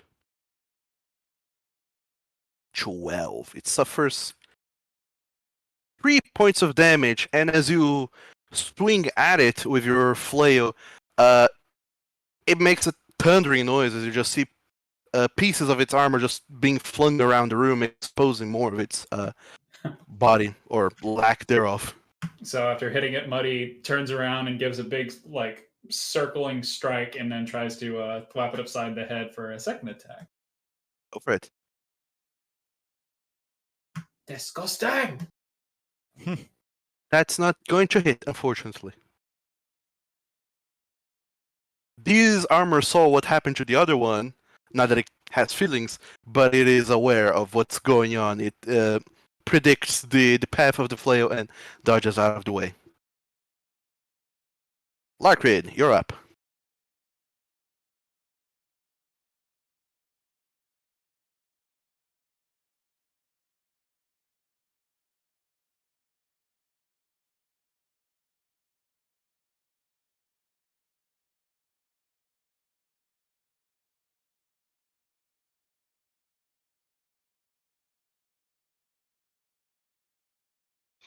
Sorry for not speaking. Yeah, I move to, that's 1 action, and then I'll throw my dagger at never mind. I'll just do another hunt prey and then step closer, I think.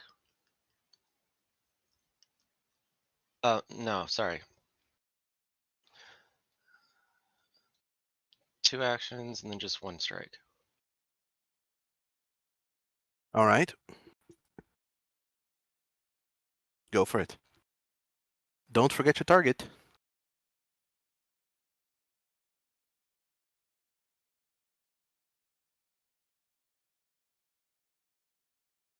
And you critically hit. Roll for damage. Critical damage.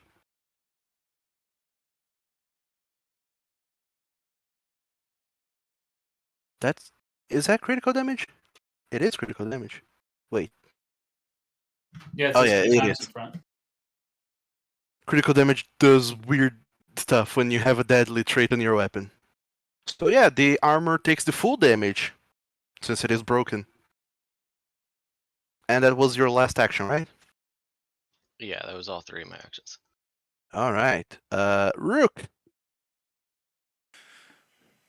Rook is gonna make sure Muddy is watching and then go in for some stabbies. Go for it. Yay, stabbies. Target and roll the dice. Again, I forgot to target. That's a critical hit. Awesome. Roll for critical damage. Oh boy, you absolutely turned this statue of this animated armor into pieces. Give a happy little coo to both Muddy and Larkrid, since Larkrid is now there. Brooke just now noticed that. Yeah. By the way, at any point, you guys can make a recall knowledge check to try and learn more information about these enemies, should you want to. I think Rook has the basics down. Break it to pieces just a little bit, and they're soft and squishy inside.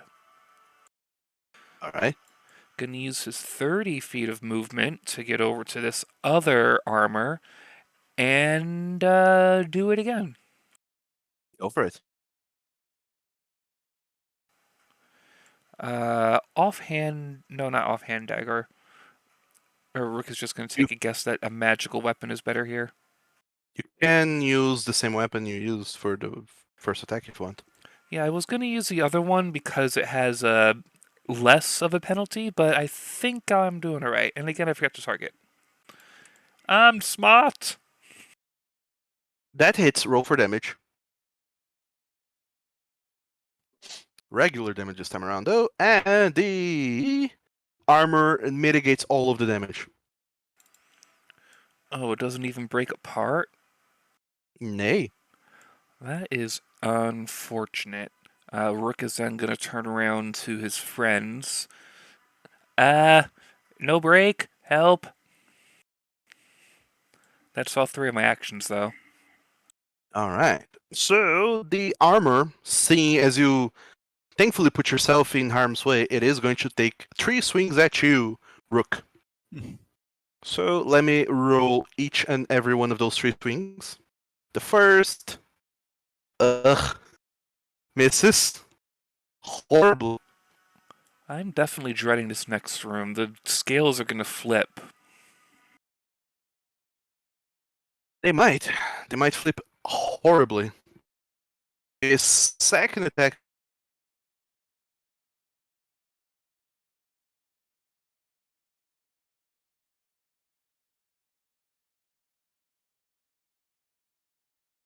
So, Rook, you suffer this much damage.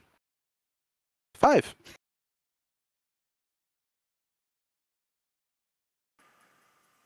I had 2 temporary hit points, that's good.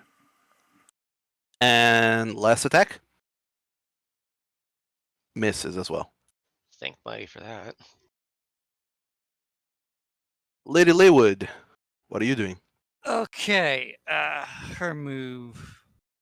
What is she going to do? Something bombastic, hopefully.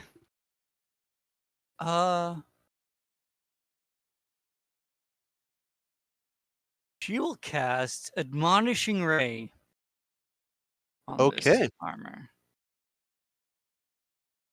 Target it and cast your Yes. spell. Cast. Click on the attack and let's see how that goes. 20. It'll hit. Roll for damage. Damage. 12. Oh, nice. Is that a cantrip or is that a leveled spell? It's It's a a level leveled spell. Fair enough. It'll suffer 3 points of damage. Only 3. Dang. Gotta break armor, squishy inside. It's like a bludgeon damage or something. You get the sense the type of damage doesn't really matter. But to really truly understand this, you would need to recall knowledge on this little fuzzy fellows. She's gonna recall knowledge. All right, make me a secret Arcana or crafting check. See how this knowledge compares to Rook shouting, break it open, squishy inside.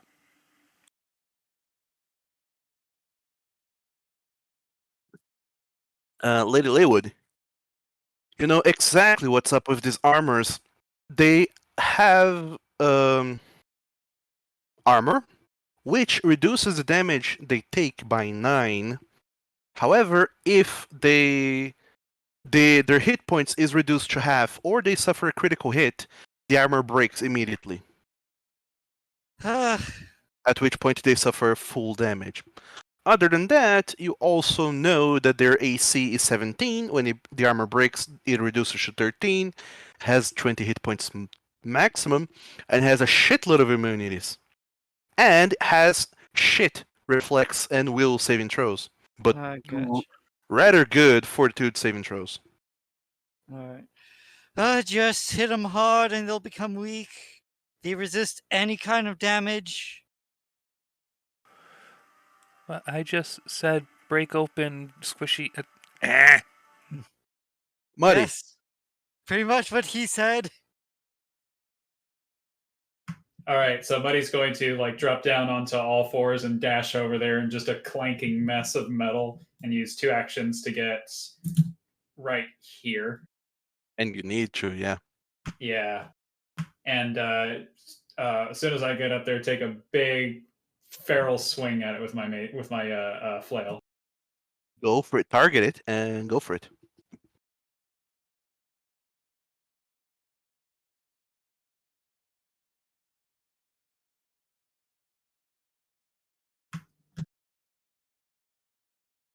And that'll hit. And you deal no damage. Or rather, it mitigates all the damage. Your flail seems to make a dent on the armor, but it seems able to shrug it off pretty well. And that's all of your turn, I think. Yep. All right, Larkrid.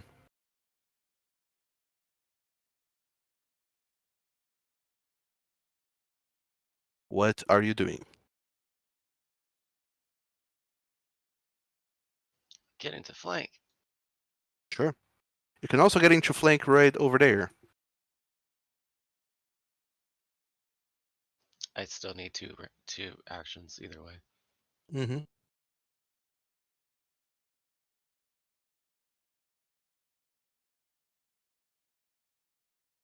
And then 1 strike. Target it and go for it.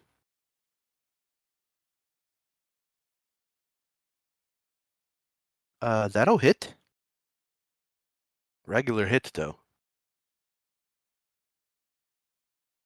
And once again, it mitigates the damage.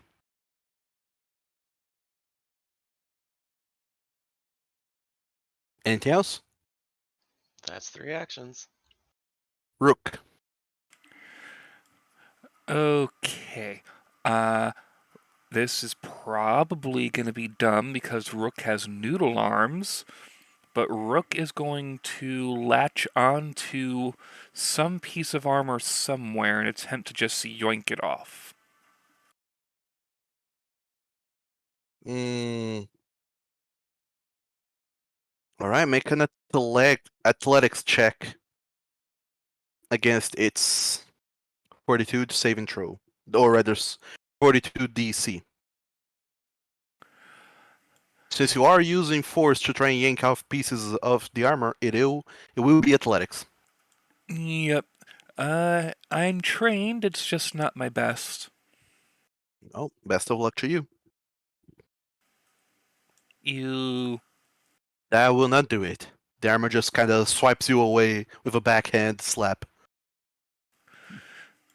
Alright, that piece obviously isn't going anywhere. I'm gonna try and grab a different piece and go for the same tactic. All right. Once again, athletics check. No cigar. Then, with a squawk of frustration, Rook is going to stab at it. Not going to get sneak attack because I didn't do any feinting, but oh well. Fair enough. I just need to double check something real quick. But go ahead and make your attack. It's not going to do anything, but I got max damage at least. Uh, because grappling is a form of attack, this would have multiple attack penalties, so you would be rolling at a -8. So that 19 is actually 11 in it. That was the grapple? Grapples are attacks. I was just trying to pull off armor, not grapple. Well, that's So the it's only. That's the most thievery? approximate. That's the most approximate uh, action I could think of. All right, fair enough. I guess I wasn't going to do anything anyway. This thing is eating all the attacks. I guess Rook will just duck and cover, wait for Lady Laywood to do some blasting. All right. The armor, however, is going to target whoever dealt damage to it the last, which is Muddy Ways, as it turns out. So 3 strikes against you, or swipes rather. The first will hit if it makes it flat check, which it does. Does it? Is this like between 1 and 10 it Yes, it hits? does. Any higher? Okay, that's weird. Okay. No, the flat check has to be 5 or higher. Oh, that's a lot. Okay. So Muddy, you suffered 5 points of damage. Then on the second attack against you, Muddy Oasis, Oh, it says I don't have a token.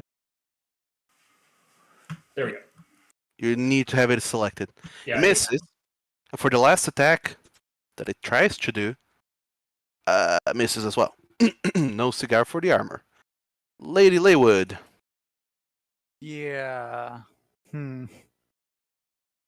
All of her like really good damaging spells are like spell slots or focus. By the way, your cantrips now deal more damage. Oh, okay. Your attack cantrips, that is. I think. Okay. All right. In that case, she'll try to use haunting him. I think it On- does. I'm not entirely sure. It looks like they're all heightened by 1. Yeah, so if it's a heightened +1, that means every time you gain a new spell level, your cantrip's heightened to that level. No, it's a heightened +2. Yeah, so it wouldn't be heightened. Yeah, no. So never mind. They don't do more damage. I was Oh. mistaken. Okay.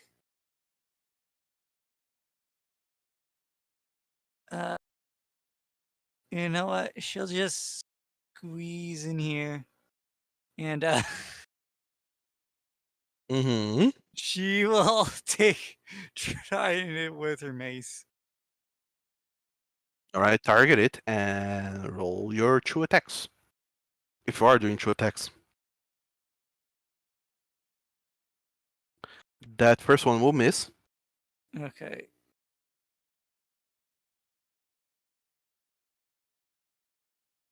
And the Oh, second well. one will miss as well. I'm not wasting my spell slots. All right. You're attacking with your mace, you said, right? Yeah. Okay, so just so you know, mace are martial weapons, and you're not trained in martial weapons, so you get no bonus to hitting with that. Yeah. Only strength, and that's it.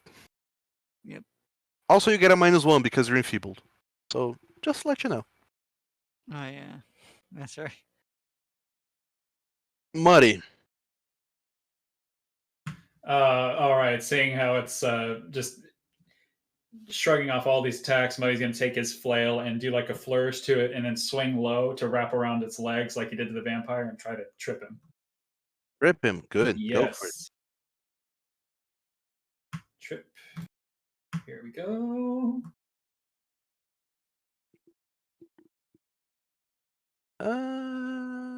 It works. Like I said, the armor has sheet reflex saves, so it falls down and becomes prone. All right. It is flat-footed to everyone. Okay. And then second action, I'm going to take a swing at it. Just for try it. to smash it. Just slam down on it from the top. Mm-hmm.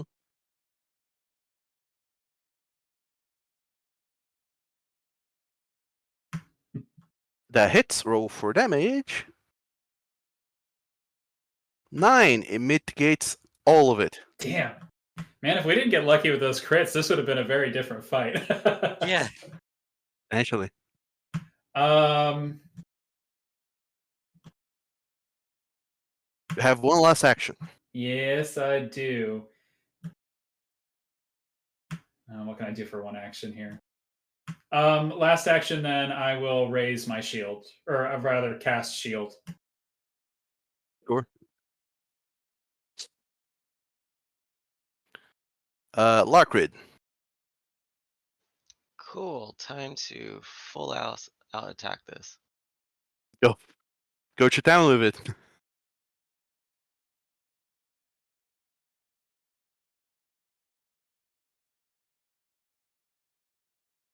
Okay, first is just a plain attack.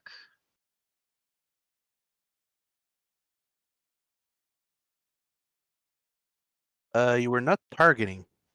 What? I was targeted earlier. That's weird. However, that hits and apparently is a critical because it is flat-footed. So roll critical damage.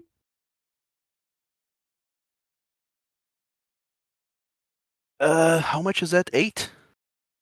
Alright, it mitigates all the damage, but you break the armor. Still positive actions. Squishy, squishy. Time for Hey. 2 attacks. Go for it.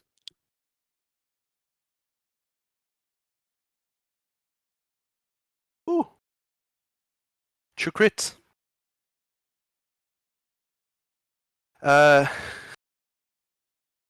Safe to say, your first damage roll is already enough to smite it.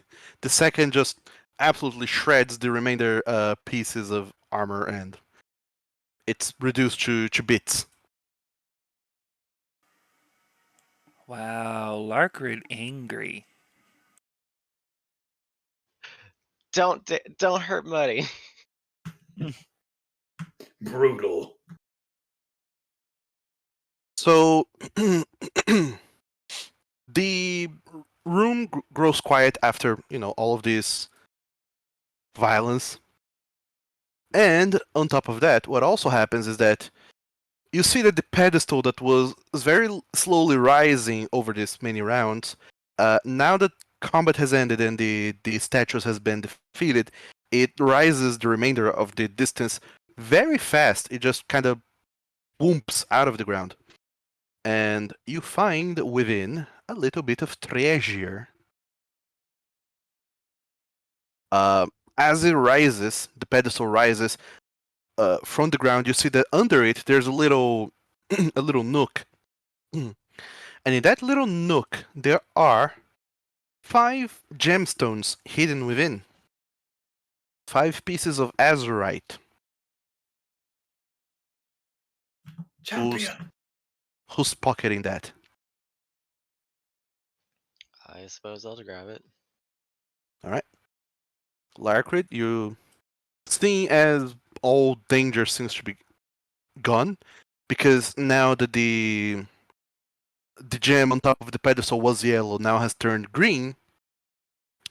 You assume the danger is gone. So you grab the 5 pieces of azurite, and that's it. Some more seconds go by, and after half a minute, the remainders of the statues, the armors, they disappear. The same magic that conjured them apparently takes the remainders away.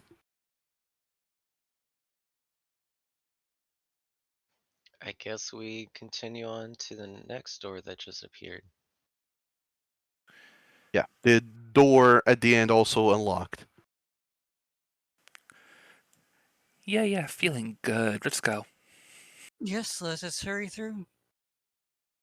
All right. So, going through the door, once again, sees you in a... I'm going to return you all to this map, and also... because it's relevant, you can switch back and forth from this map at any time you want. Coming out of that door into the next room, you see another room, a square, featureless, nothing else, and a door at the end, and the door has the number 3 on it. I'm sensing a pattern. How many rooms do we have to go through? Uh, Well, there's only one way to find out. so the first room we were in had 8 sides. Was the second room 7 sides? No, all rooms that have the number door are the same. They're just a square. And the room with the pedestal is an octagonal room. Oh, so the octagonal room doesn't lose a side every time, it's just octagonal. Yeah, it's octagonal all the time. Well, there goes that idea. Alright. So Lady Laywood dashes towards the door and opens it, revealing another room, once you go through the Dark Void, of course. And in this new room, same deal. Octagonal room, pedestal at the center, door at the end. And the Yep. pedestal is unactivated. Yeah, touch the sphere. Alright?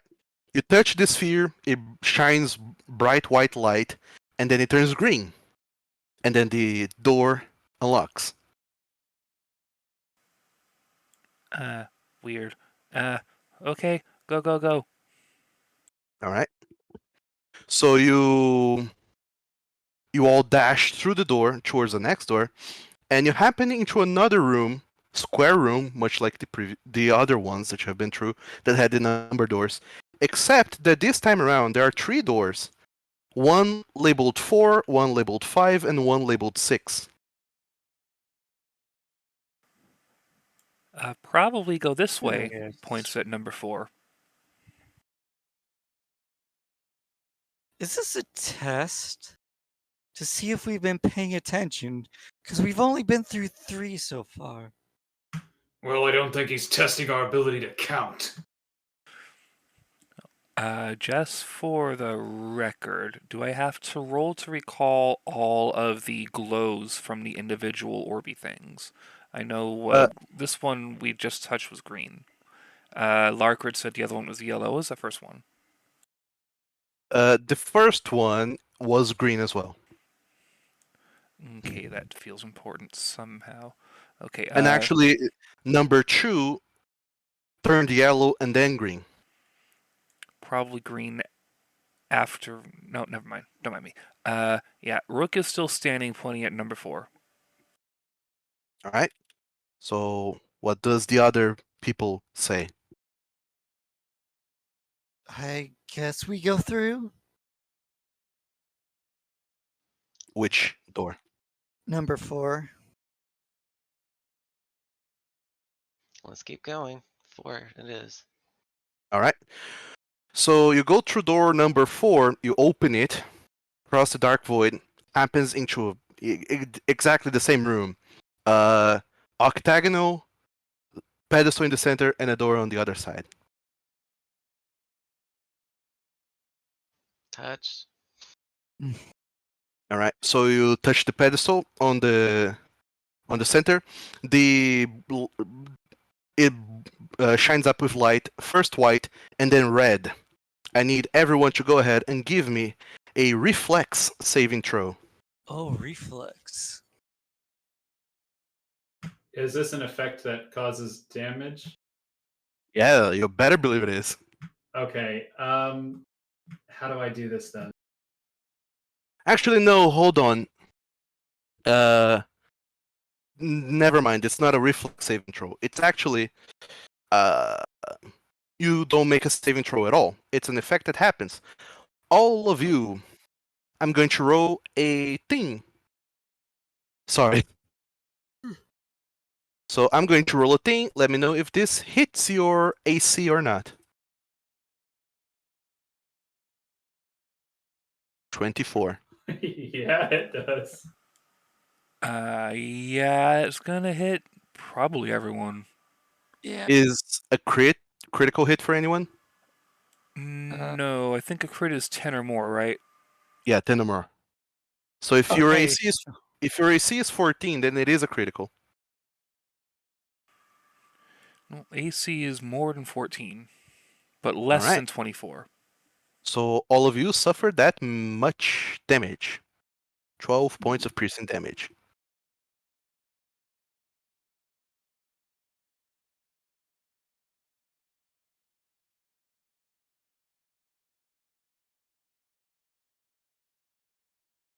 Rook, don't forget to apply the damage. I forgot to touch my token. There you go. So what really happens is that the ground suddenly out of nowhere, very little tiny slits open up in the ground, and from the bottom, a bunch of spears just jut up about like 4 feet high, and they pierce and impale some of you, and then they shrink back into the floor. And the pedestal, the gem, the globe in the center remains red. What? Ow. Maybe for wrong. What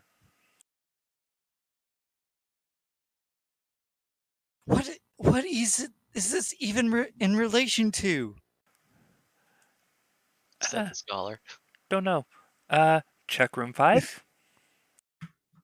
So you are still in the room with the pedestal. The door on the other end has unlocked as the gem has turned red. Is this a joke? Did he just want to stab us? Think want kill us, actually. Should we check door? Should we go other room? Hold tight before you get ahead of yourself. And he's going to pull out his wand of heal and make sure everybody's topped off. All right. So you're doing the dispensing healing for everyone. Yeah, the 3 action. Mm-hmm. Okay. So everyone heals 7 hit points. Thank you.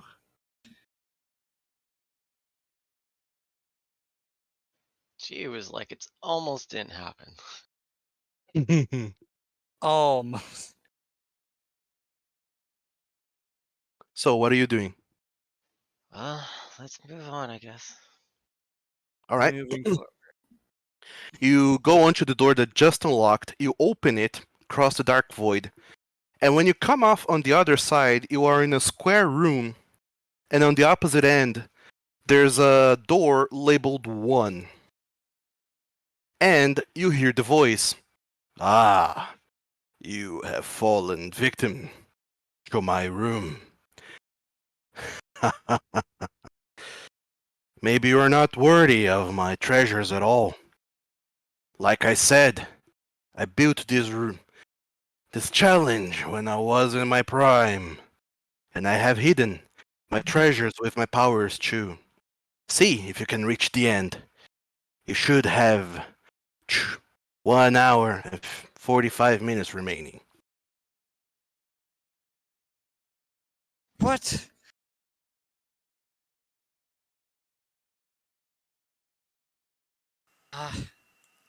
Go different room? Let's continue on. I'll try to think about it when we get there. So, you go through the door labeled number 1, back into the room with the pedestal. The pedestal is still green.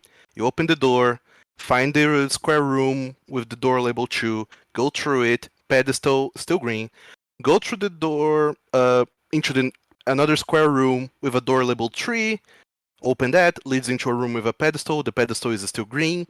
Then you go through that and happen in a square room with the doors labeled 4, 5, and 6. Okay, 4 bad. Don't go through yet.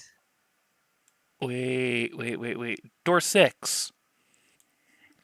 Because What? 1 plus 1, 2. 1 plus 2, 3. So 1 plus 2 plus 3, 6. Is that really the answer? I don't know. Is Lady Lay was going to look for anything that may suggest what this riddle is or So puzzle. you can attempt a recall knowledge. I'm going to say this is going to be. Let me think about what check this might be. Something very esoteric.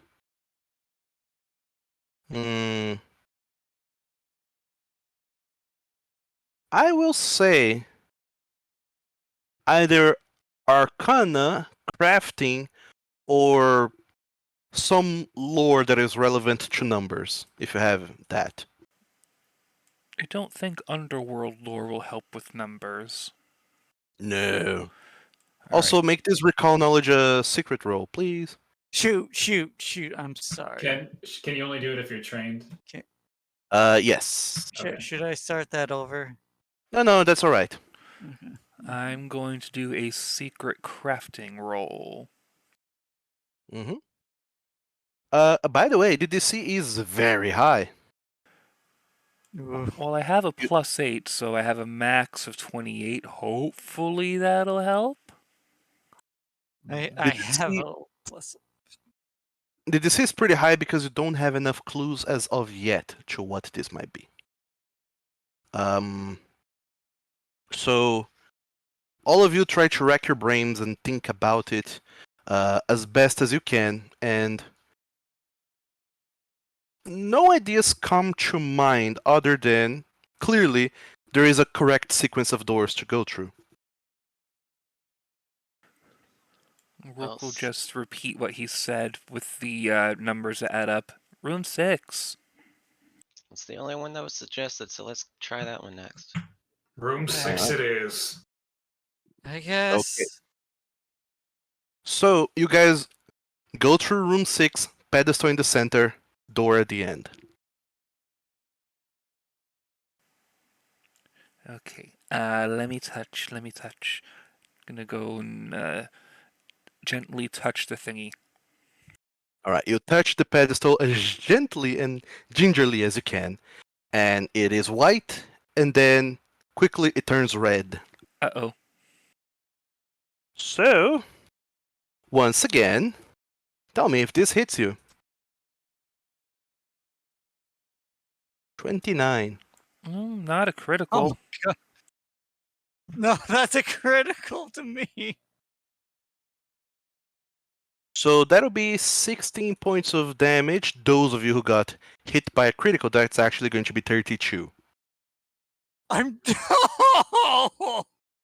Yep, Muddy's dead. Not dead. Ah!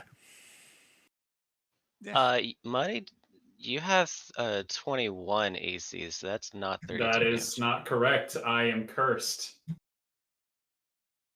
What does your curse do? Does it If I'm reduce not your in- AC? If I'm not in combat and I haven't made a strike, my AC is too lower. Oh, Oh, that just meets it then. Oof. yep. So after the spears recede, Lady Leywood and Muddy, they are left unconscious and unmoving in the ground before you all. Larkrid, potions. Yeah, I use a potion on Muddy first.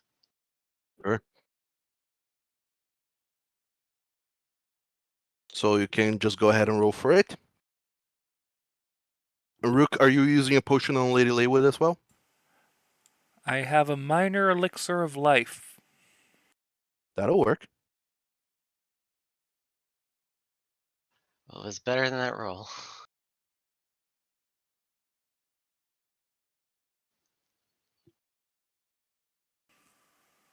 Ugh. Lady Leywood, you're back with 2 hit points.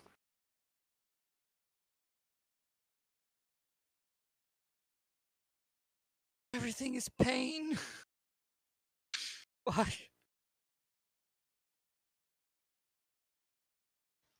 Let's continue healing up first. All right, true, which means. Well, I'm the only medic at the moment, it seems. So are you treating wounds, is what you're saying? Yep. Unless anybody else has anything else to use. So I'll Laywood do can you a treat- I'll do you a dirty and say that Old Spruce happens to be around and is going to cast heal. Cool. 3 actions heal. So all of you heal that much. 2 hit points. Oh my god. Can we do a dirty and have him also do medical rolls? Sure. Because he can also do medicine checks. All Unless right. you want to spend his good berries. He is going to be. Actually, I should have him on the field for this. Old Spruce is going to be treating wounds on whom?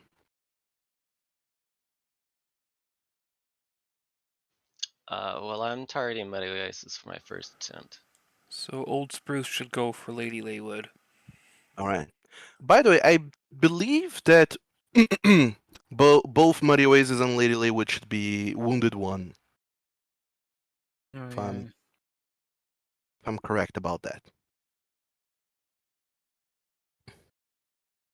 So Old Spruce is treating wounds.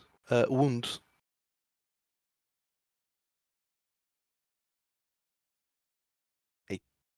think. Oh boy. Old Spruce treats wounds. Gets a critical success. So Lady Laywood, you heal 13 hit points. Alright. Same Nice. for you, Larkrid. Roll 48 for healing.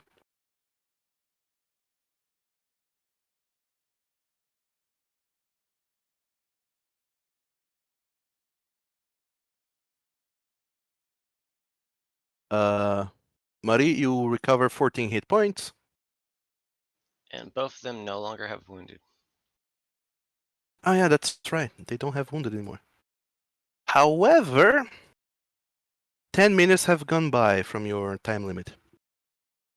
Could I say that I was during that time refocusing, or does that not work if I'm being treated? Yeah, Sure. that should be fine. Sure. Okay, yeah, and Lady Laywood will refocus as well. All right. You are refocusing. As you try and ponder and wonder about the meaning of these numbers, sure, you'll refocus. And Muddy Oasis, you try and warn your party mates that maybe there is a way to see if the room ahead is going to be a trap or not. You tell them, to avoid more combat wounds. So through preaching your combat ways, your ways of warfare and such, you refocus.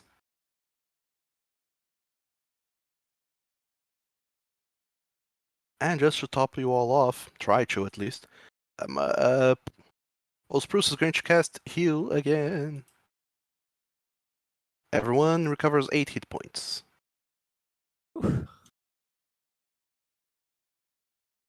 That should help.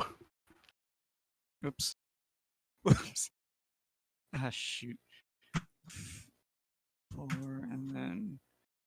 Dang it, I messed it up. You could just click the heal button. Unless you accidentally hit damage. Oh, yeah, I have 13, now I have more 8. okay. So there you go. You should be good. Some time has gone by, and you guys, what are you doing? Well, first, Rook is gonna hug Muddy Oasis and be like, sorry, Muddy, I don't want to hurt you. And then the same for Lady Laywood. I sorry, I didn't know, I'm sorry. Thank you. It's alright, Larkrid. There's only one left to choose now. That was Rook that time. Or Rook. It's alright, Rook. So, You go towards the door, and once again you are sent back to the very first room. In this room that you just triggered the trap, the door unlocks. You go through it. You happen in the square room with the room labeled 1 in front of you. The voice of the wizard once again rings in your head. Ha ha ha! You have fallen trap. You have fallen to my trap once again. Let me remind you that I have built this place when I was at my prime. I have hidden treasures with my powers too. See if you can reach the end with the 1.5 hours you have remaining. Rook smacks his head with the wing. Oh, old man say prime. Twice.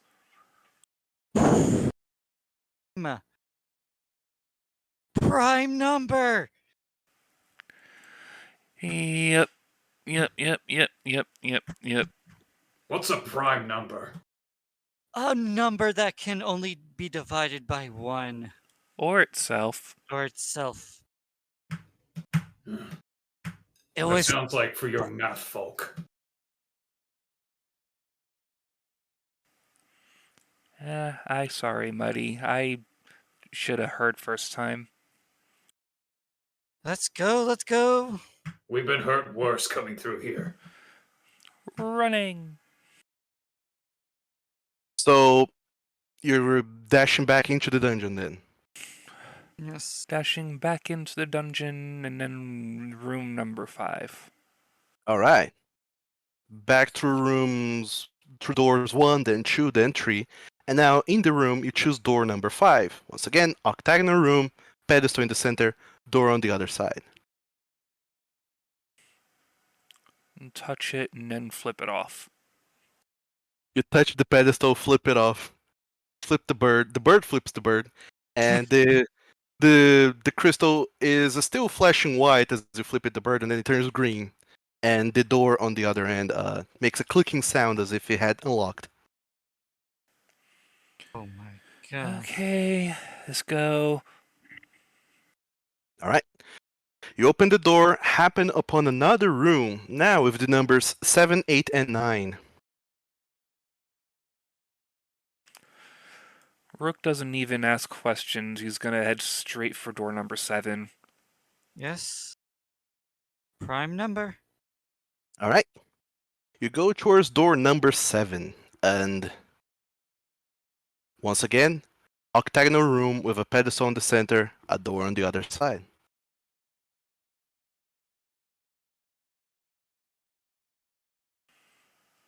Before anything gets touched, Muddy is gonna cast his tower shield and like put it against down underneath him. Sure. That's fair. So many touching, but yet not enough. We have to touch this thing here too, so Rook does. Doesn't flip it off this time. All right. You touch the pedestal, the light goes bright white, and then it turns green, and the door on the other end unlocks. Okay, every time it's green, let's just run. Well, I think you're onto something with that. Numbers Alright. are dumb. Now you happen upon another room with the doors 10, 11, and 12. 11. Yep, just making the beeline towards all the prime numbers. Sure. Muddy is just following on faith. So am I, since me and Muddy only has normal intelligence. You go through door number 11, found an octagonal room, pedestal at the center, door on the other side. Tappity. Well, Tappity, Lady tappity Laywood do. does tappity. Rook is already heading towards the other side. Sure. The gem turns green, and you just run towards the other side, confident that you probably have worked out a solution here. All of you happen into another room. Now with the doors 13, 14, 15, and 16. Yeah.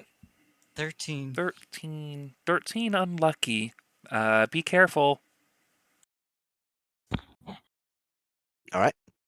You go through door 13, opens into a octagonal room, pedestal in the center, door on the other side. Rook is going to have his rapier in hand as someone touches the orb. Maybe it's him, maybe it's someone else. Lady goes and touches it. All right. Lady Leewood, when you touch it, it shines a bright light, turns white, and then it turns green. And the door unlocks. You guys had so much anticipation. 13 unlucky number. Whole organization made out of it. Oh my gosh! Oh my! This feels too easy. So, you go through the unlocked door, and now you happen on a room with the doors 17, 18, 19, and 20. Uh-oh. Why, uh-oh? 2 prime numbers. Either one of them's right or both of them's right. If both of them right, we might have to do a lot of running. Well, we've had a lot of prime numbers at the beginning, so I don't know. I'm throwing stuff out here. Splitting up, dangerous, but could be a Terrible good idea. idea. Terrible idea, bad idea. Might want to do it. I don't know. Or flip coin and see which way we go?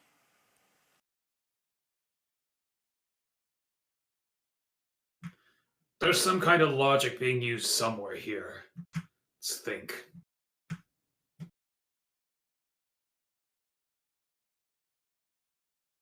Well, if not, let's pick the larger number.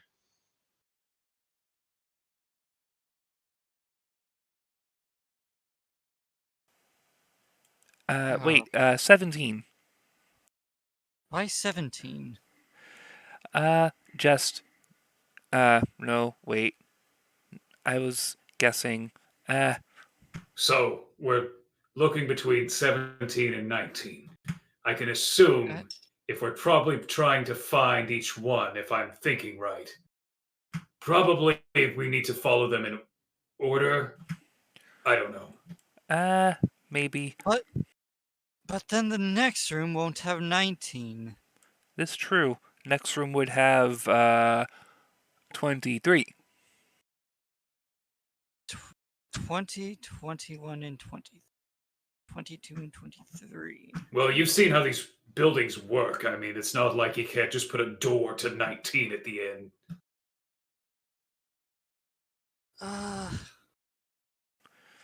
The lady was going for 19. We shouldn't hesitate.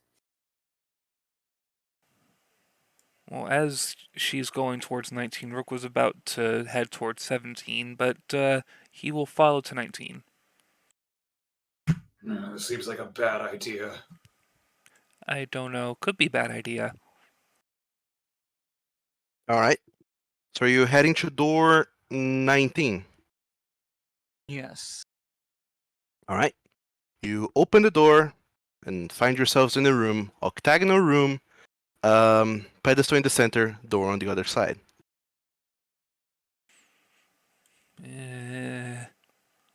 Rapier out. I'm casting shield. Lady Laywood very cautiously goes up to touch the pedestal gem thing. All right. So Lady Leewood, you're touching the pedestal, right?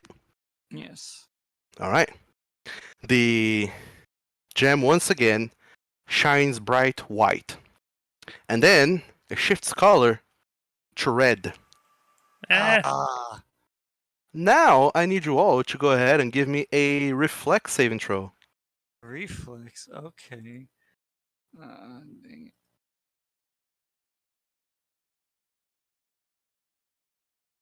Oh, Dang this it. is not Oh going to my be God. good. No. Oh Ooh. no!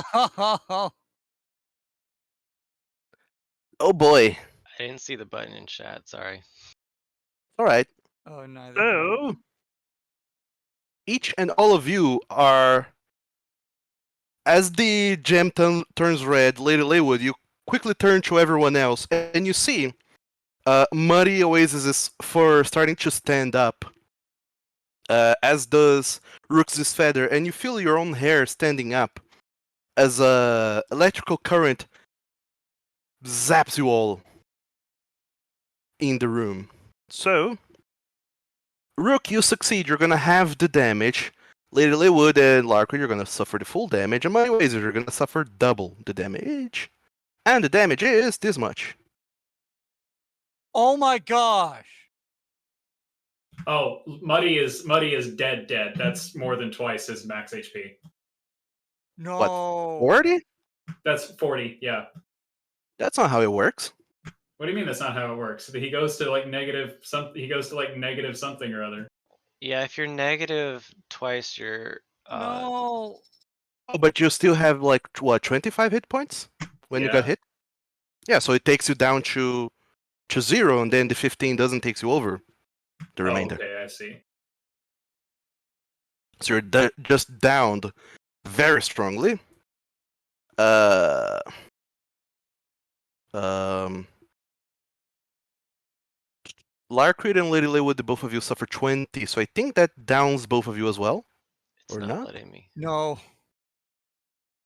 Okay, Lady Laywood, you... Just barely. do you have your token selected, Larkrid? Yes. Really weird. It's just giving me you select one token and I see the cursor, it's on myself. Try on selecting and then selecting yourself again. And make sure you're also not targeting yourself. There we go. Alright. So, Larkrid, you're okay. Lady Laywood, you're okay. Rook, you're okay. Muddy Oasis, you're down. And wounded, or rather dying one. No, no. Yeah. At Healing. At which point Old Spruce is going to come up clutch, roll, and cast a second level heal on everyone. So everyone heals that much.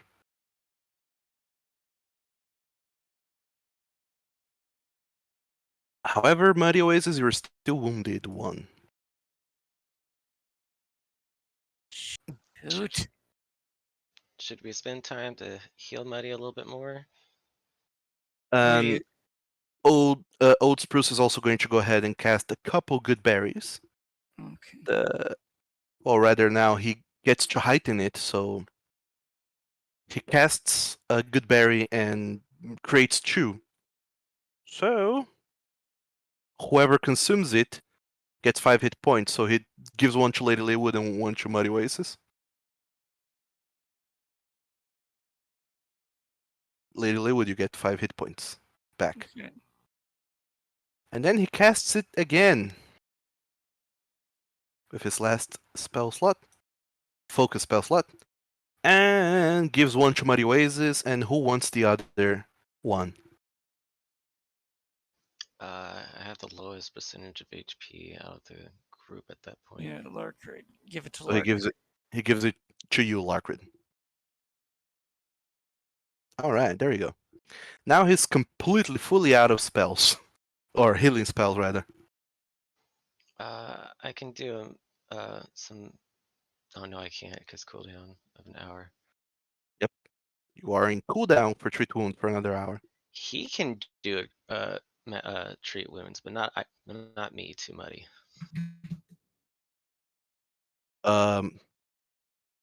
What, Old Spruce treat Muddy Oasis? You mean? Yeah, but that's not very time efficient since he needs to also do focusing. Well, Ideally, yeah. I guess it's not that intensive, but still. Laywood can try treating Muddy. Actually, you can't because Muddy Oasis has been treated, which means that he is immune to being targeted by treat wounds again for another hour. Oh. According to the rules, it's per person that's done it, but sure, that I mean, whatever you say is more strict. Well, I'm not entirely sure if that is the case. Treat wounds is a complicated beast, but Yeah, it is. Yeah, patient. It's the patient can be treated once per hour, not per person. Sure. I think there are feats that do change that. But as it stands, that's how it goes. So Old Spruce spent some time dispensing some healing and so and so. And if you want to stick around, he can treat wounds on either Larkrid or Rook, and he will get you refocus while he treats wounds. So it's up to you guys. Don't want to waste time, but Spruce needs refocus.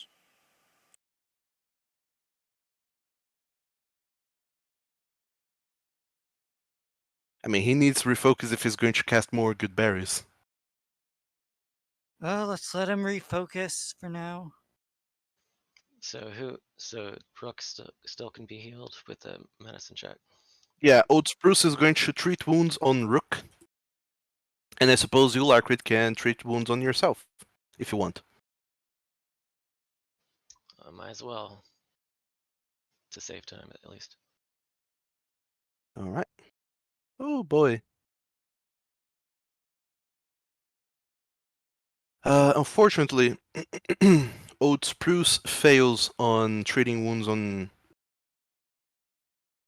himself, and so do you, Larkrid. Alas.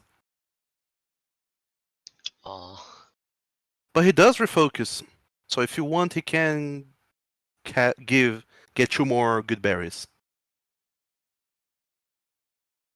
If you feel you need it.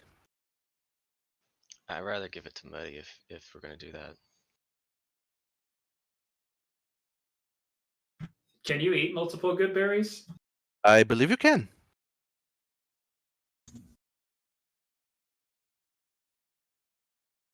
So you guys are having him cast another good berry? Sure. Alright. He'll cast another good berry, and whoever eats the good berry gains 10 hit points. Who do you give it to? One to Muddy Oasis, and the other one is up for you guys to decide who gets the other good berry. Laywood or Rook?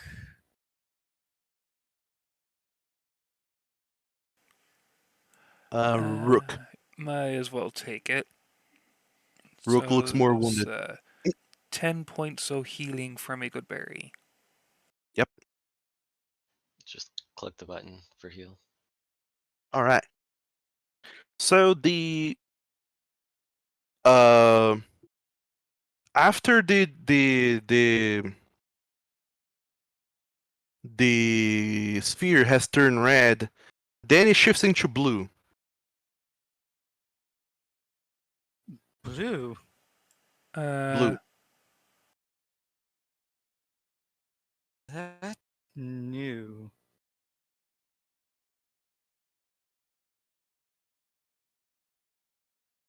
And the door on the other side unlocks.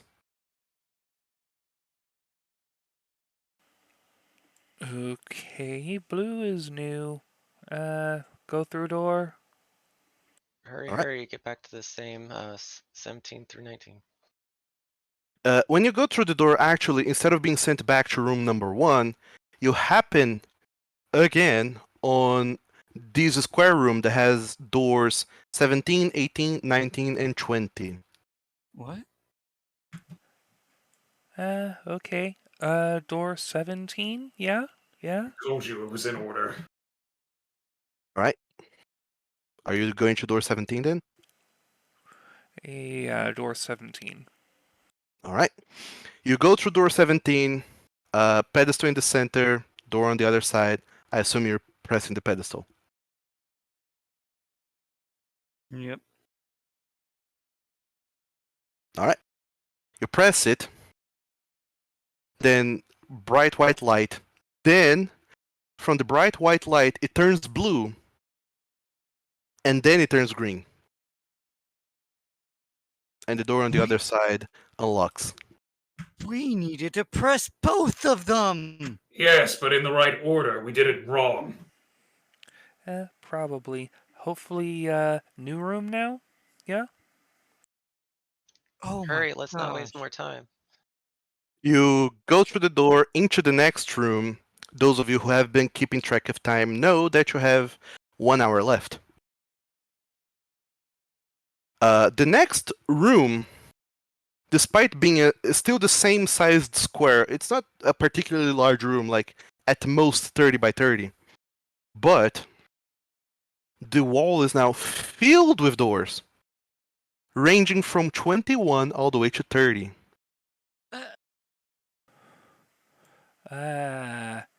Okay, prime. 23, 29. That's it. All right, door 23 then. Yes, let's go. 23. Alright. You run towards the door 23, open it up, pedestal in the center, door on the other side. Touch. Rub the round. Yeah, You, rapier at the ready, always.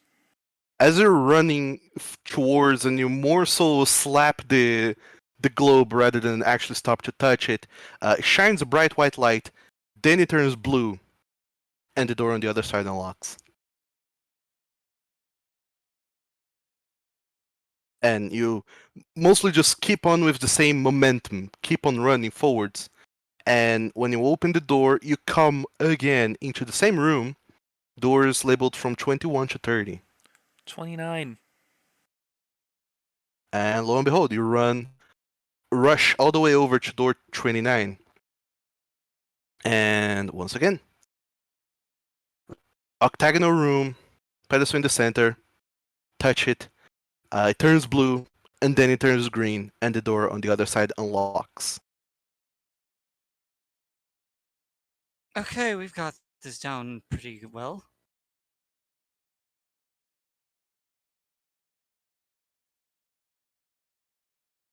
And you go rushing ahead towards the last door, or rather, the next door. And once again, you happen in another room. This one is a little bit more radical than the previous rooms. There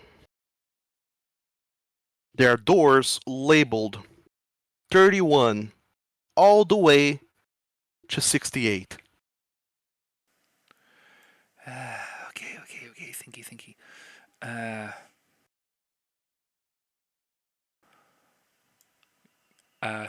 31. No, I'm pretty sure that's not a prime number. 31's a prime number. Yes, 31's a prime number. Yeah. I'm 31. smart. 32, 33, 34, 35. 37. All right. 30, 39, 40, 41. No, not 41. 42. 41's a prime number, isn't it? 41 maybe. 43. Pretty sure 41 can be divided by 7. No, 41 is No, not a multiple 42 of 7. divided by 42 is 7. divided by 7. Oh, 41 yeah. is prime. Yeah, 41. Yeah, 41, 43, 47, 45, 51. I'm going to write these down as we're saying them. Hang on. Yeah, we have a big old screen to write on.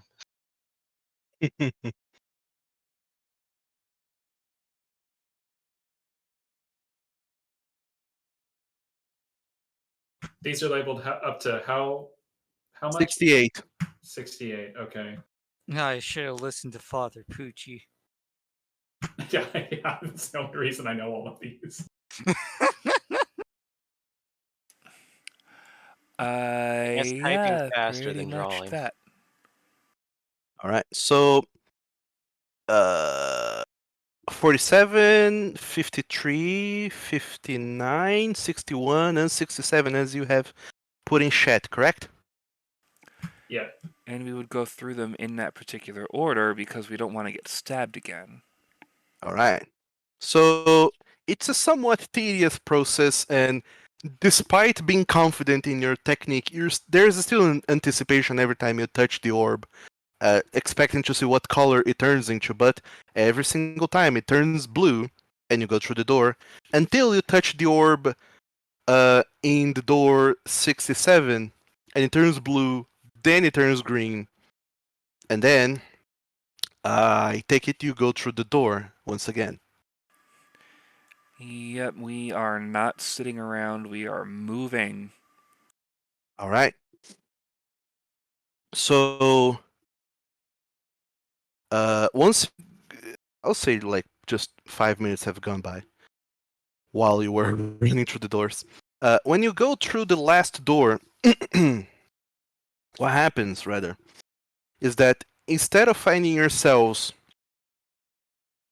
in yet another square room with multiple numbered doors, instead you find yourselves opening the door, going through it, and you find yourselves in the treasure room with Hastaran Haiku and Kiran Pitakos in front of you guys,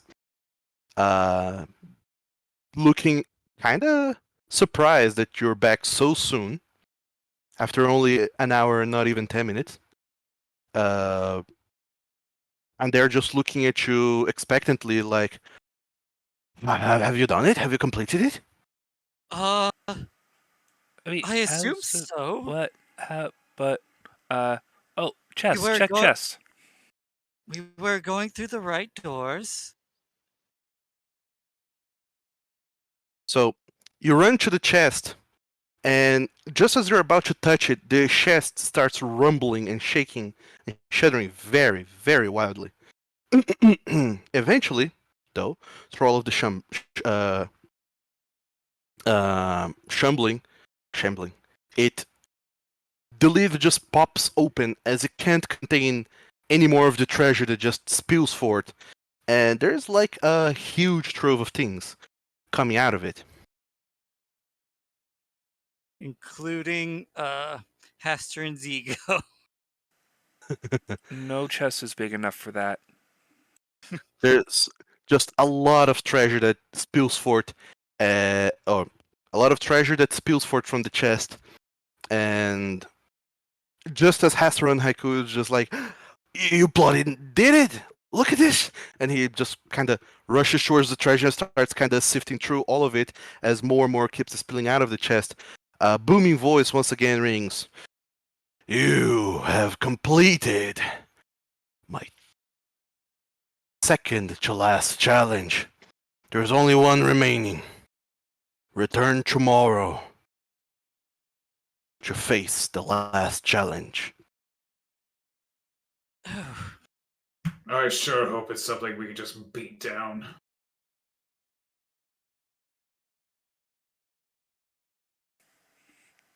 And oh.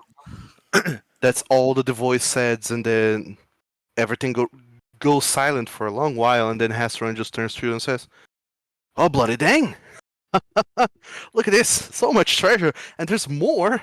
I mean, Kieran, quickly, we need to inventory all of this, and this is even faster than last time. I don't think you guys will be needing 4 days to rest, will you?" Voice said tomorrow. And I suppose we don't need rest this time? We're not drained like the vampire. Oh, then sure. Let's take this back into town. Let's make an inventory, and then uh, tomorrow you get your pickings for whatever you want, your healing potions or whatever, and then we come back and you go and do the last challenge. How about that? Well, Yeah, guess we have to. All right then. That's what I like to see. This is efficient work at its best. Kieran, can you please go and fetch the boys? You know what? Just fetch a whole gaggle of boys. We have a lot of treasure to carry back. And Kieran says, "All right, I'll be right back then with help to relocate the chest. Um, Gentle persons. And he nods to all of you and makes his way out of the dungeon as Kieran is just there, wide-eyed, looking at all of this treasure and just grinning ear from ear.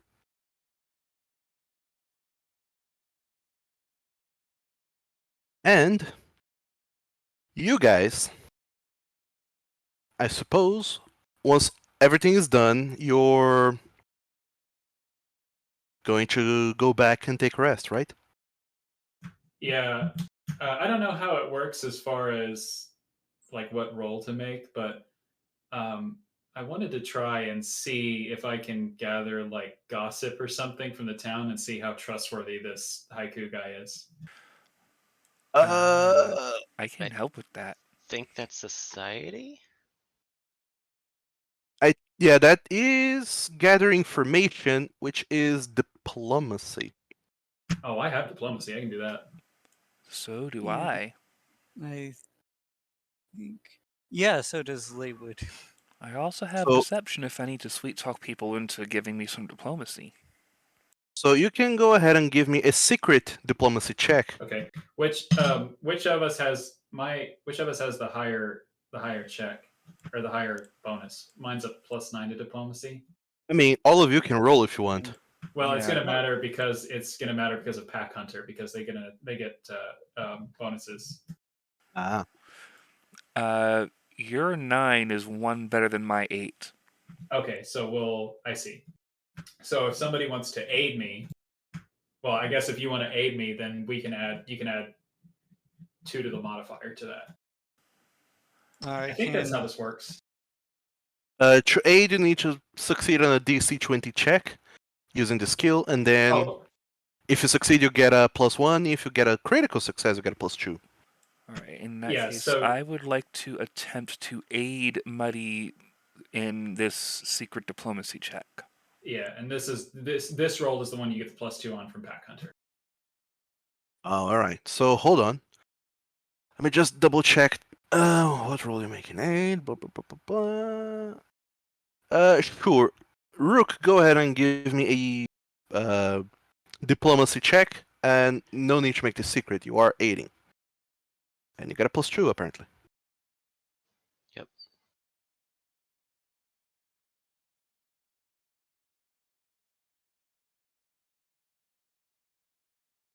Ah, you just did it.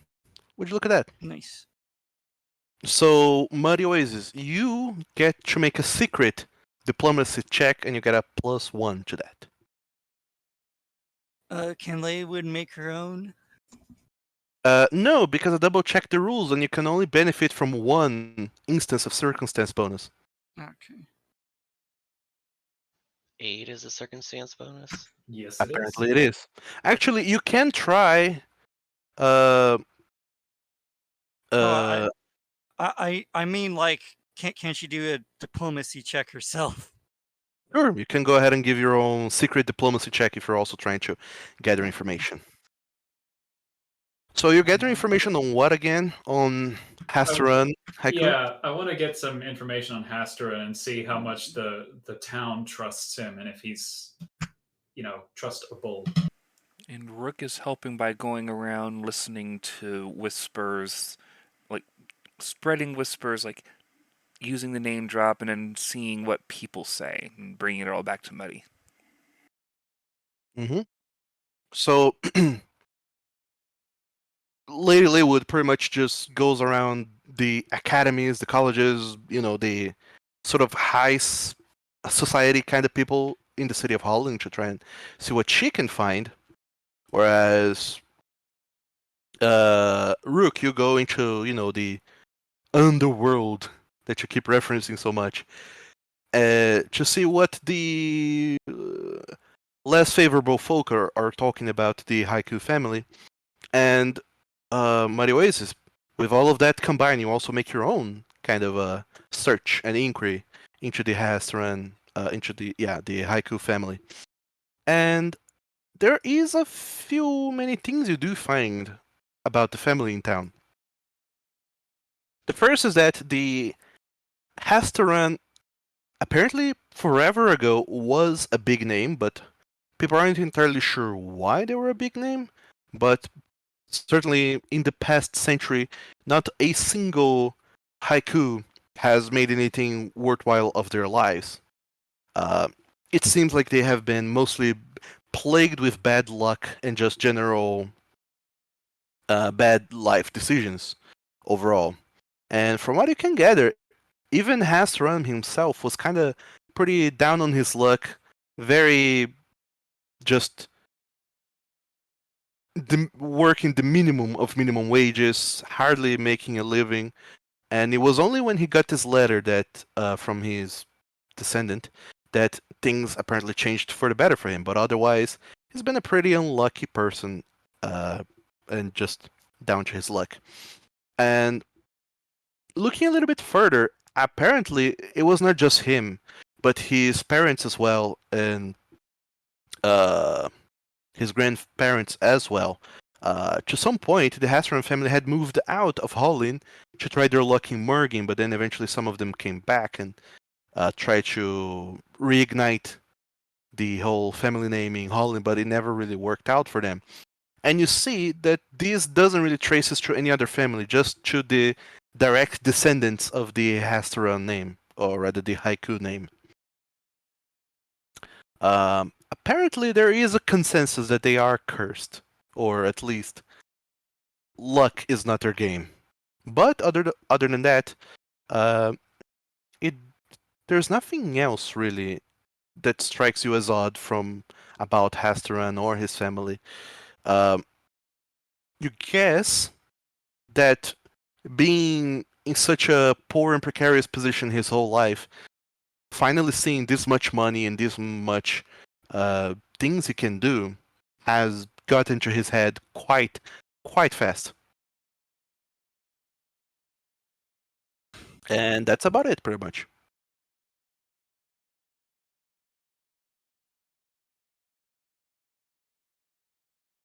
Yes, I could imagine his luck is going to run out pretty quickly, and he'll start back at square one. I don't doubt it. These kind of types don't keep to their fortunes long. He's spent lots of money. He have any money left after? You're Well, not you'd better entirely not be skimming off ours. From what you gather, he has been spending a lot of his money to a frighteningly fast speed, even. But whenever people inquire about him, like, how did you come about all this money? His default answer seems to be, my luck has finally turned around. Some people who inquired a little bit further found out that he got an inheritance from some antecessor of his. And the people that have really had any sort of remote interest in Hasran's life has been gossiping and talking to one another, and it would seem like he has spent a shitload of money in town, has even made a several he has ordered several things delivered from Merging, the capital, and he's just burning through his money. And whenever people think, he still have money? His answer seems to be, there's more coming my way. Laywood rolls her eyes. As does Rook, because more coming his way means he definitely spent everything he had already. I guess he doesn't need traps around his house to have an unfortunate accident. No, he is unfortunate accident. His bad luck comes from himself.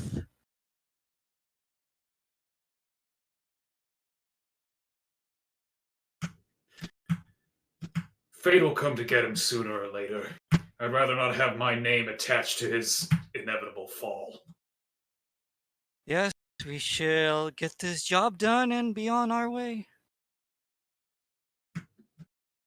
And let's put it this way. If there is no payment at the end of this and it's all gone by the time he wants to, we can take it out of his, how do you say it? Ledger owed? Well, I'm sure that lawyer of his will be sure he keeps his word. He keep word. And then Rook will pull out a dagger. He keep word. I'm glad you understand. It's always beneficial to have all your bases covered, especially in this line of work. They always get flighty when it's time to pay. Oh, yes.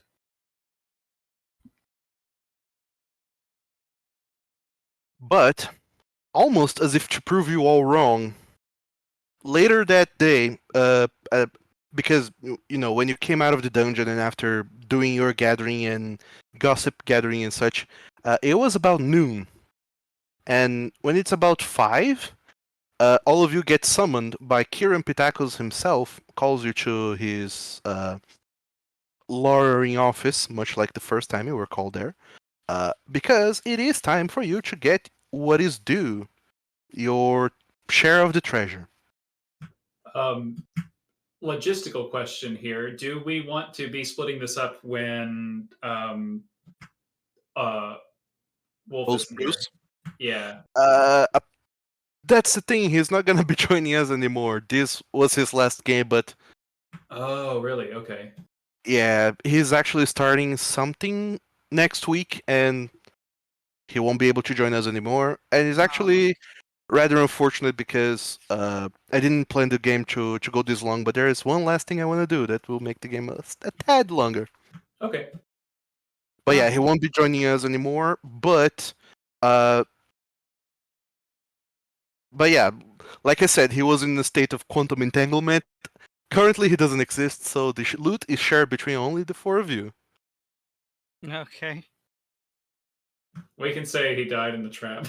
Oh, no. We will No. plant our potted plant and hope he grows into a beautiful tree. After the traps, he just gave up and said, "You know what? Y'all are on your own. I'm happy with this." Screw you guys, I'm going home. Oh my God. Screw you guys, I'm going home. So, you are summoned to Pitacos and Silex legal and courier services, and once you get in there, Hastaran is looking just impatient to split the treasure. Kieran is there, his partner Silex is also there, and legal partner that is, and now the 4 of you are there as well.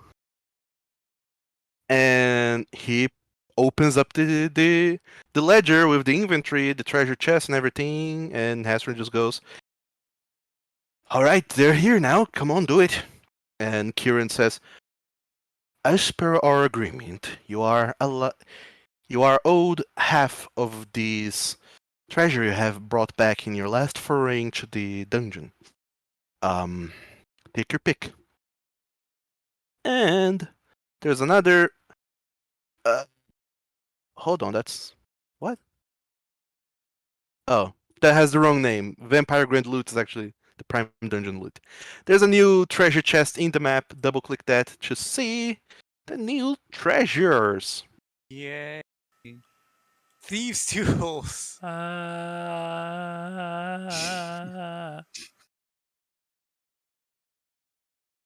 So we have several weapons. We have Vexing Vapor, Thunderstone, Necrotic Bomb, all of which are throwables, which deal, well, causes something to happen in the area in which they are thrown, normally damage. Staff of Healing, much like a wand, allows you to cast the Stabilize and the Heal spells if you have them in your list. Staves works in a slightly different way, but instead of just having the one charge, they have multiple. It's weird rules, but you can cast from them consistently and more oftenly, and you can upscale the spell that you're casting. As far as equipment goes, you have Thieves' Tools, Infiltrator, which gives you a +1 bonus to them. You have a Survey Map. It gives you a map of the land and gives you a +1 bonus to survival checks or any Recall Knowledge checks, provided that the details are in the map. Soft Landing is a little trinket that once you have it, once per day you can use it to gain the effects of Feather Fall. And even when you don't use the Feather Fall effect, you can still treat drops as being 10 feet shorter. There's another rune of weapon potency +1, a Pyrite Rat, which seems to be a little statue you throw somewhere and a giant rat comes forth and helps you. Healer's Gloves, which once a day you can touch someone to give them 2d6 plus 7 hit points. And you get a +1 bonus to medicine checks. There's a Belt of Good Health, which gives you +4 maximum hit points. A Lifting Belt, which gives you a +1 item bonus to athletics checks, and increases the amount you can carry, so your bulk calculation increases by 1 or 2. I think 1. And a Striking Rune, which you can attach to a weapon to make it striking, so it deals double the damage die. Ooh. Of course, as soon as we craft a potency room, we find a striking room. And they're not mutually exclusive. You can have both. Yeah, I know, but the thing being, if I put the striking rune on there, it means my entire spell slot of magic weapon is useless, and I won't have time to retrain out of it. This is a day, so you can. I think retraining takes like 4 days. Actually, it's up to the DM, but I'll say that you can swap out one spell just because. Okay. Well, I've got to be sure that's what I want because some of those belts look pretty good. Can a weapon have multiple runes on it? It can have one fundamental rune, so like weapon potency +1, and then one property rune, which would be either striking or one of the other runes, but I don't think you got any of the other ones. No, so all I have is weapon potency on the rapier. So it has a space for one striking rune, which is also actually a fundamental rune, so I got that wrong. But you can have two of these two on the same weapon. Yeah, you can have one striking and one potency, and the number of potency runes is how many of specialized runes you can have. Property runes. Yeah. Furthermore, as far as consumables goes, you have Cat's Eyes elixirs, which makes it easier for you to detect concealed creatures. Dragon's Blood pudding. It gives you a check immediately to remove this load condition, if you happen to have that. Noisemaker Stare deals damage and also can deafen the person that falls victim to it. Ablative Armor, you can take 10 minutes to attach this armor plating to you, whatever armor you're wearing, and you gain 5 extra hit points for 1 minute or until they are lost. Explosive Miner, Explosive Mine, I don't think I need to explain it, but whoever steps in an area gets damaged. Barkskin Potion gives you resistance to slashing and piercing damage, or rather, bludgeoning and piercing damage, yeah. But gives you weakness to fire. And there's Sardonyx, which are gemstones, worth 25 silver pieces each. So, you can take upwards of 400 golden pieces worth of loot from the treasure pile. Rook has made his 2 choices, if anyone is okay with it. He wants the Thieves' Tools and the Striking Rune. Alright. Leywood has no arguments. I can take the Healing Gloves. Yeah, those would be a really good one to bring. So you can drag those into your character sheets.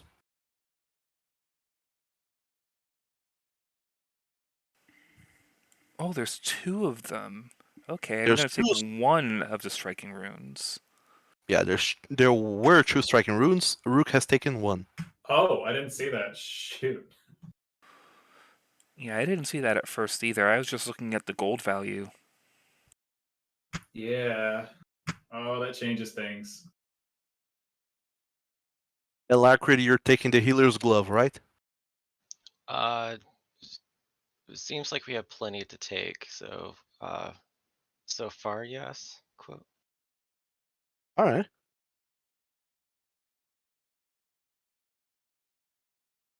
So you still have 205 gold pieces worth of loot to get. Yeah. What do y'all think? Should I take the extra striking rune or get the lifting belt for the +1 to athletics? Well, I'm not encumbered anymore. Good question.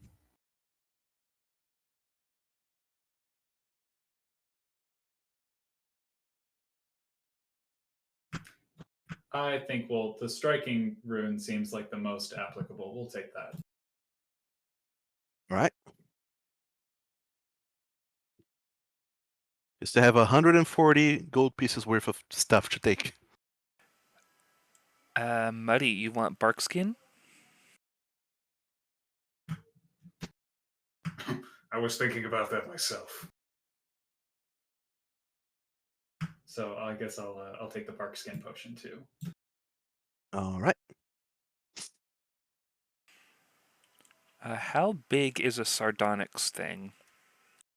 They're not particularly big. They're very small, about like an inch at best.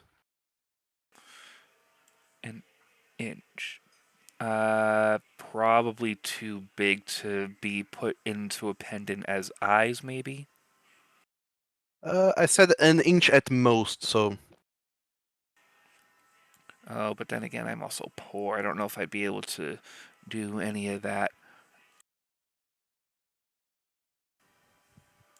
Well, maybe. I'll take 2 sardonyx just in case. all right. So we're taking 2. That's worth 5 gold pieces.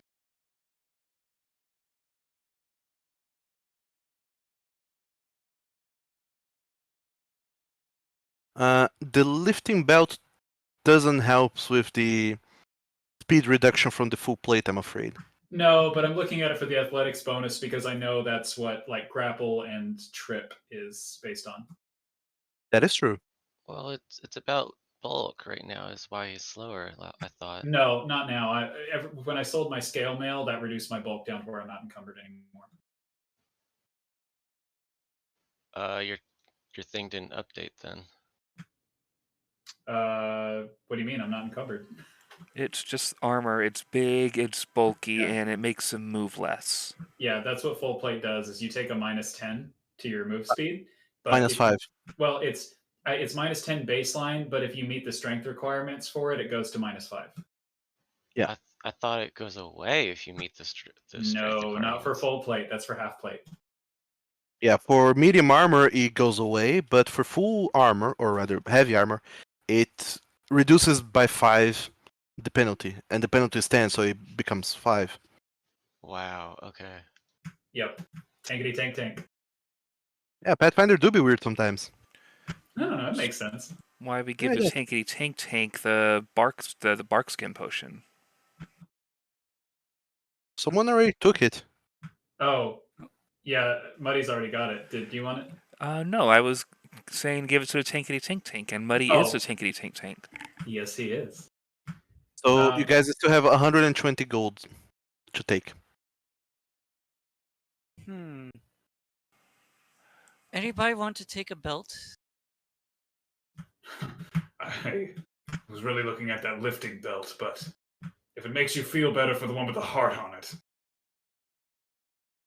Yes, I could probably take that. Thank you. So you're taking the belt of good health then. Yes. All right, you And- have 35 gold remaining. She's thinking about taking some of these throwables. One or two of these throwables. So just as a note for throwables, that is going to use your dexterity modifier. Do you have good dexterity? Oh, I don't think she does. Then how about I just take all them throwy thingies? Unless Larkard wants any? I suppose I can take some, but it's going to take a while to remember some of us have also throwables that we haven't used. I'm out of all my throwables. Might as well So take. if Larkford isn't going to take any, I'll just take them all. We only have 3 of them anyway. It says you still have a bottled sunlight. That is a 0 there. Delete it. Yeah, I was Better to holding delete on it. to it in case I found more, so I didn't find If, any more, so there it goes. if you find more, you just re-add it to your inventory. True, but still. Yeah, I will be taking the throwing items here. All 3 of them? Unless anyone else wants them. I don't think anyone else can use them that well. All I right. mean, I guess I could, but I don't know which one to actually take. Alright, well, until you say something, I have all 3 of them. I can very easily give you one whenever you ask for one, though. So you guys have 3 gold pieces worth of loot remaining, but there's nothing else that costs that down that much. But Could grab one piece of sardonyx. well, that's the thing. At this point, Hasteron is just so elated with the amount of cash he's going to make selling all of these things. He actually doesn't mind. He says, you can take this. I'm not going to use it anyway. And ideally, I think you have a better use of that than I would. And he will let you take the explosive mine for the remainder. Okay, I suppose that goes to Larkrid, who knows his traps. I can see why you wouldn't want to carry that around. Rook doesn't this say it one- out loud, but he secretly hoped that the guy would step on it. Whoops. I'll get some kind of use. All right. So, even though you see Kieran immediately like widens his eyes. It's Hastron is giving away more than the agreed 50%. Hastron is like, don't worry, they'll bring more tomorrow. Isn't that what the old man said? Come back tomorrow for the last challenge. I wonder how big the treasure pile will be this time around.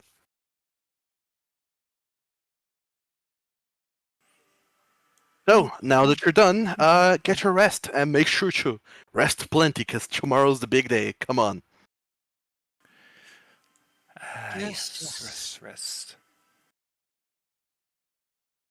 So, all of you eventually go back to the woods, I guess, since you're being super cheap.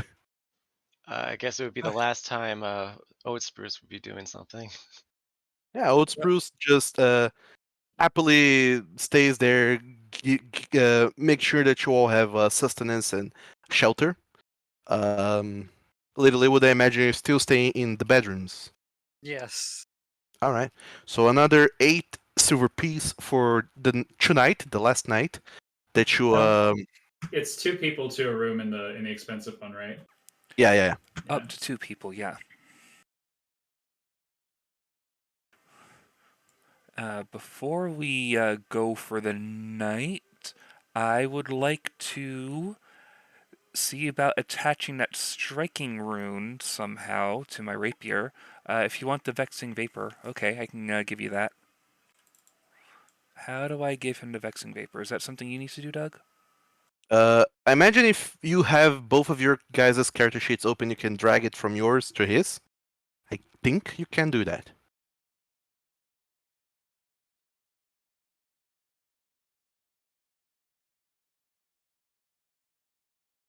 Also, the character sheets cannot be popped out. They have to be open in the main game window.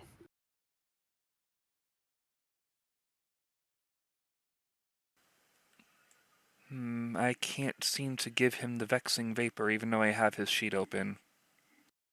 When you click and drag, nothing happens, right? Nothing happens, no.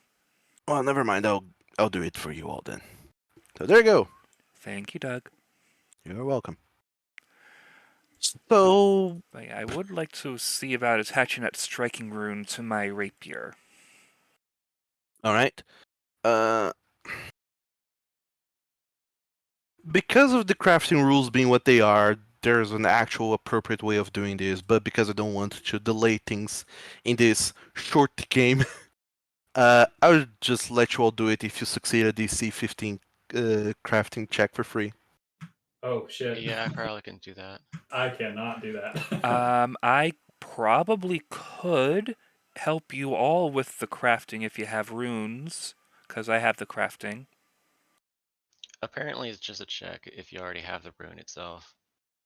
Yeah, yeah, it's a check in 10% of the price of the rune. But if you succeed the crafting Well, check, I'll waive it. that's for moving it, not for just placing it.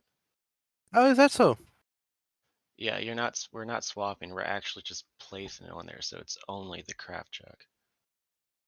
Oh, all right. Oh well, if that's the case, then screw it. No check necessary. You just do it. Oh, okay. Well, if I can just do it, I will help everyone else do it, because I was the one that was going to roll crafting anyway. So, Sweet. in which weapons are you guys putting this on again? I'm going to put the striking rune onto my rapier. And it's going on to my flail. So, Rook, your Hapier is now a +1 striking Hapier. And Muddy Oasis, your +1 flail, it should now be a +1 striking flail. There you go. Delete your striking from rune from your inventories, please. And I think that should do it. So, you guys are going back to rest for the night, and there's just one last part to get through. Can Or- I say I don't know? I would probably have to. Actually, I think I can do it if I do this. If we sell stuff from the inventory, it's like half the cost, right? Yes, yes. So that would be only one silver piece. Okay, we'll do that. I'm going to sell my sling bullets because there's no chance I'm ever using those to get one more silver piece. And gems can just be clicked for selling. There's a button for it. Oh, Ooh, gems, but neat. yeah.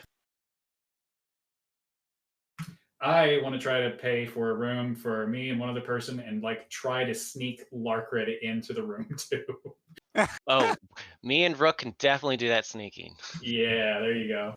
So I'm gonna pay for a room at the fancy one. Well, Laywood can pay half that then. Sure. So, yeah, the two of you gave me a stealth check, I guess. Yeah, I will do so. So the DC is low, is probably 16. Absolutely. The two of you, uh, it's rather striking that Lady Laywood and Muddy Oasis, the two of you, get the room, go upstairs to the room, you open the door, get inside, see the room for what it is. It's kind of somewhat spacious-ish. There's plenty of floor room for the other two to stay at because there's only two beds, separate beds on each side of the room. And then you turn around, thank the innkeeper, close the door, and when you turn back, magically, Rook and Larkrid are inside the room. Hi. It's scary how well you two just disappear. It's what I do. I fit in small holes. Okay. In fact, Larkrid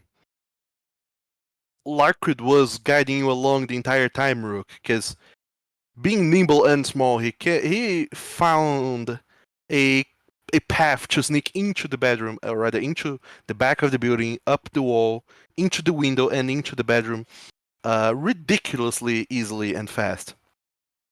Rather inspiring to watch him work. Yeah, this is something I do all the time, and you do so well. I don't mean to be better. Well, but It's you did roll a critical success. Oh wow.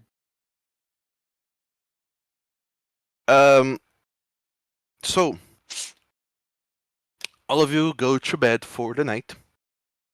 Click your rests, or rather the bed's icon in your character sheets to give yourselves a rest. And heal up your hit points to maximum, because you should be at maximum. I imagine that over the night, there's some reflecting that happens. Muddy Oasis switches one of his spells. Yeah, I'm still trying to figure out which one. Fair enough, no rush. By the way, you guys are all going to level up as well, to level 4. Oh, Yeah. Oh So my. empty out your experience, you're back down to 0 experience points, but you're up at level 4. But there's no need for you to do the leveling, or rather choosing stuff, until the next game, so don't sweat about that. But you get another ability boost, so get that going on later. You all should be getting another class feat, an archetype feat, I believe, a skill feat, and maybe. And that should be it. so the free archetype is that every time we would gain a class feat, we also gain an archetype feat? Yes. Oh, Every even level. I thought it was just you get the archetype for free to choose from. Okay, I see how that works now. Well, Oh, it's basically a free extra slot just for the archetype. Okay, And I you understand. can do multiple archetypes if you do the appropriate two of the specific archetype and then grab another. Yeah. I put it into Constitution. I got more hit points. And the spellcaster should be getting another second level spell slot, I think. Yes. And I think Or I don't casting, rather. remember. I don't remember if we gain spells to our repertoire or if we just gain another slot. You get both, I believe. You gain a new slot, or rather another casting, and one new spell of the level you just got. Okay. So you get another second level spell, I think. Definitely double check your class features later on. So everyone is good, everyone's healed, everyone is alright. The morning comes by, and once again you make your ways to the dungeon. As expected, well, you are expected to be there by Astaran and Kieran. You make your way through town, back into the wizard's tower that now has become very familiar. And even though the tower is dilapidated and just kind of ruined by time, the passing of time rather, it feels kind of homely and familiar to you all now. All of you go inside, and you see indeed that those boys that have been hired before, they're still there, kind of just waiting for you guys. They bow their heads. Good morning, sir. And you make your way inside, into the tower, then down into the dungeon, back to the treasure room, the familiar treasure room. And once you get there, Hasteron is just ecstatic, waiting for you all. He says, immediately as you come down the stairs, he just points and says, "Look! A pedestal showed up in a door. They were not there before." And indeed, as you guys look, behind the little pedestal where the treasure chest is now currently sitting at empty, there is a pedestal, and behind the pedestal there is a door. And this door has no iconography at all, no sigils, no nothing. It's just a door. But no handles as of yet. And once again, the pedestal has that same familiar sphere that just says "touch me" in a variety of languages. You all know what comes next to a certain degree, but Hasteron has no idea, so he's just waiting for someone to do something. So, whenever you're going to get on with that, just let her know. I'll take a few steps back and then let's see what happens. And it feels impossible, and yet Hasteran seems to be even more pruned up than he was before. Clothing and fashion wise, that is. Hmm.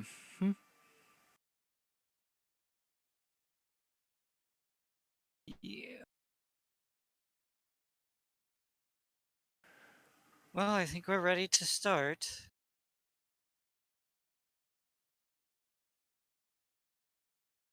And Hasteran is like, yes. Go on, touch the thing. But before you do, Kieran says, actually, as part of yesterday's dealings, I think we need to review our contract. It was previously agreed that you would be owed 50% of what was found inside, but my employer, Mr. Haiku, was generous enough to give you another, well, a larger share than what you are owed, but I'm afraid that is not in accordance to the contract you have signed, so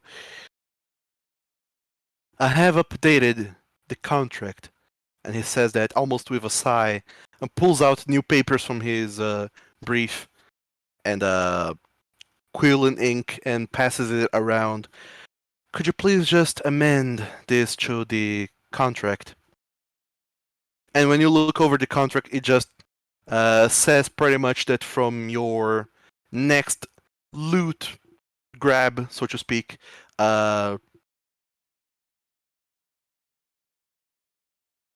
Asteron will be owed 50% plus 1 gold piece. Oh my god. Rook will look up to the centaur with eyes that say, "Bitch, really?" That's a really petty move to do at the end of the payment. Are you new to this kind of business?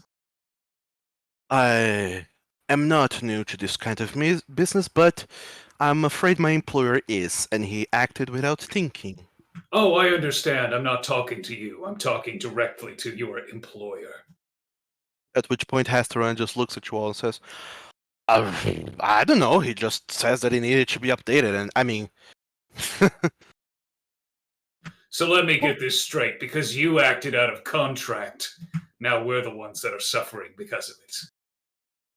Oh, you say that as if you don't have a mine in your pocket somewhere. Let me tell you something, Hasterin. Your family's bad luck is not because of a curse. It's because of yourselves. Oh, I'll just say that. And leave it as it is. well, alright then. I'll make sure to climb one step higher when you touch the pedestal then. And he says with a very,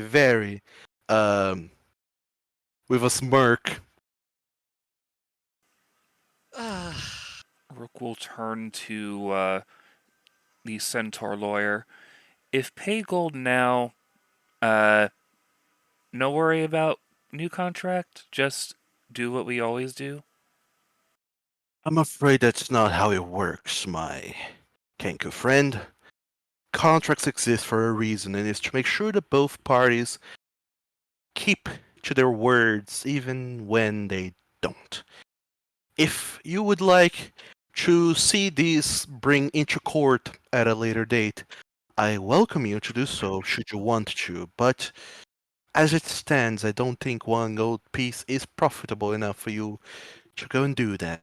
But as things currently stand, I'm afraid I cannot allow you to venture into the next dungeon before you sign this contract. Oh, we won't worry about the gold. I'm just saying this sort of thing gets around, even for a little piece of silver. That Muddy doesn't even break eye contact and signs the paperwork with a inky thumbprint. Sure.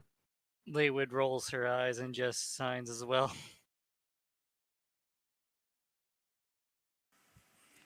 Yeah, So Rook will like, swear in Tengu, knowing that no one here speaks it, but also sign. so Okay. everyone's signing, right? Sign, yeah, sign. So after you all sign and return the contract, you see that Kieran kind of smiles briefly, mostly just relieved that this is not going to get dragged into court, because then it's a whole other bureaucratic process that will just last forever. He nods. Well, thank you very much. Sorry for this inconvenience, but like I said, it is necessary. And he grabs the contracts and puts it back into his folder and steps out of the way, letting you guys go forwards if you want to.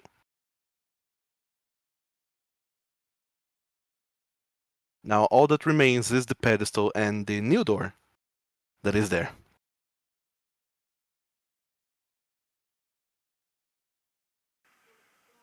See, player thinks we should at least clear the boys out of the room.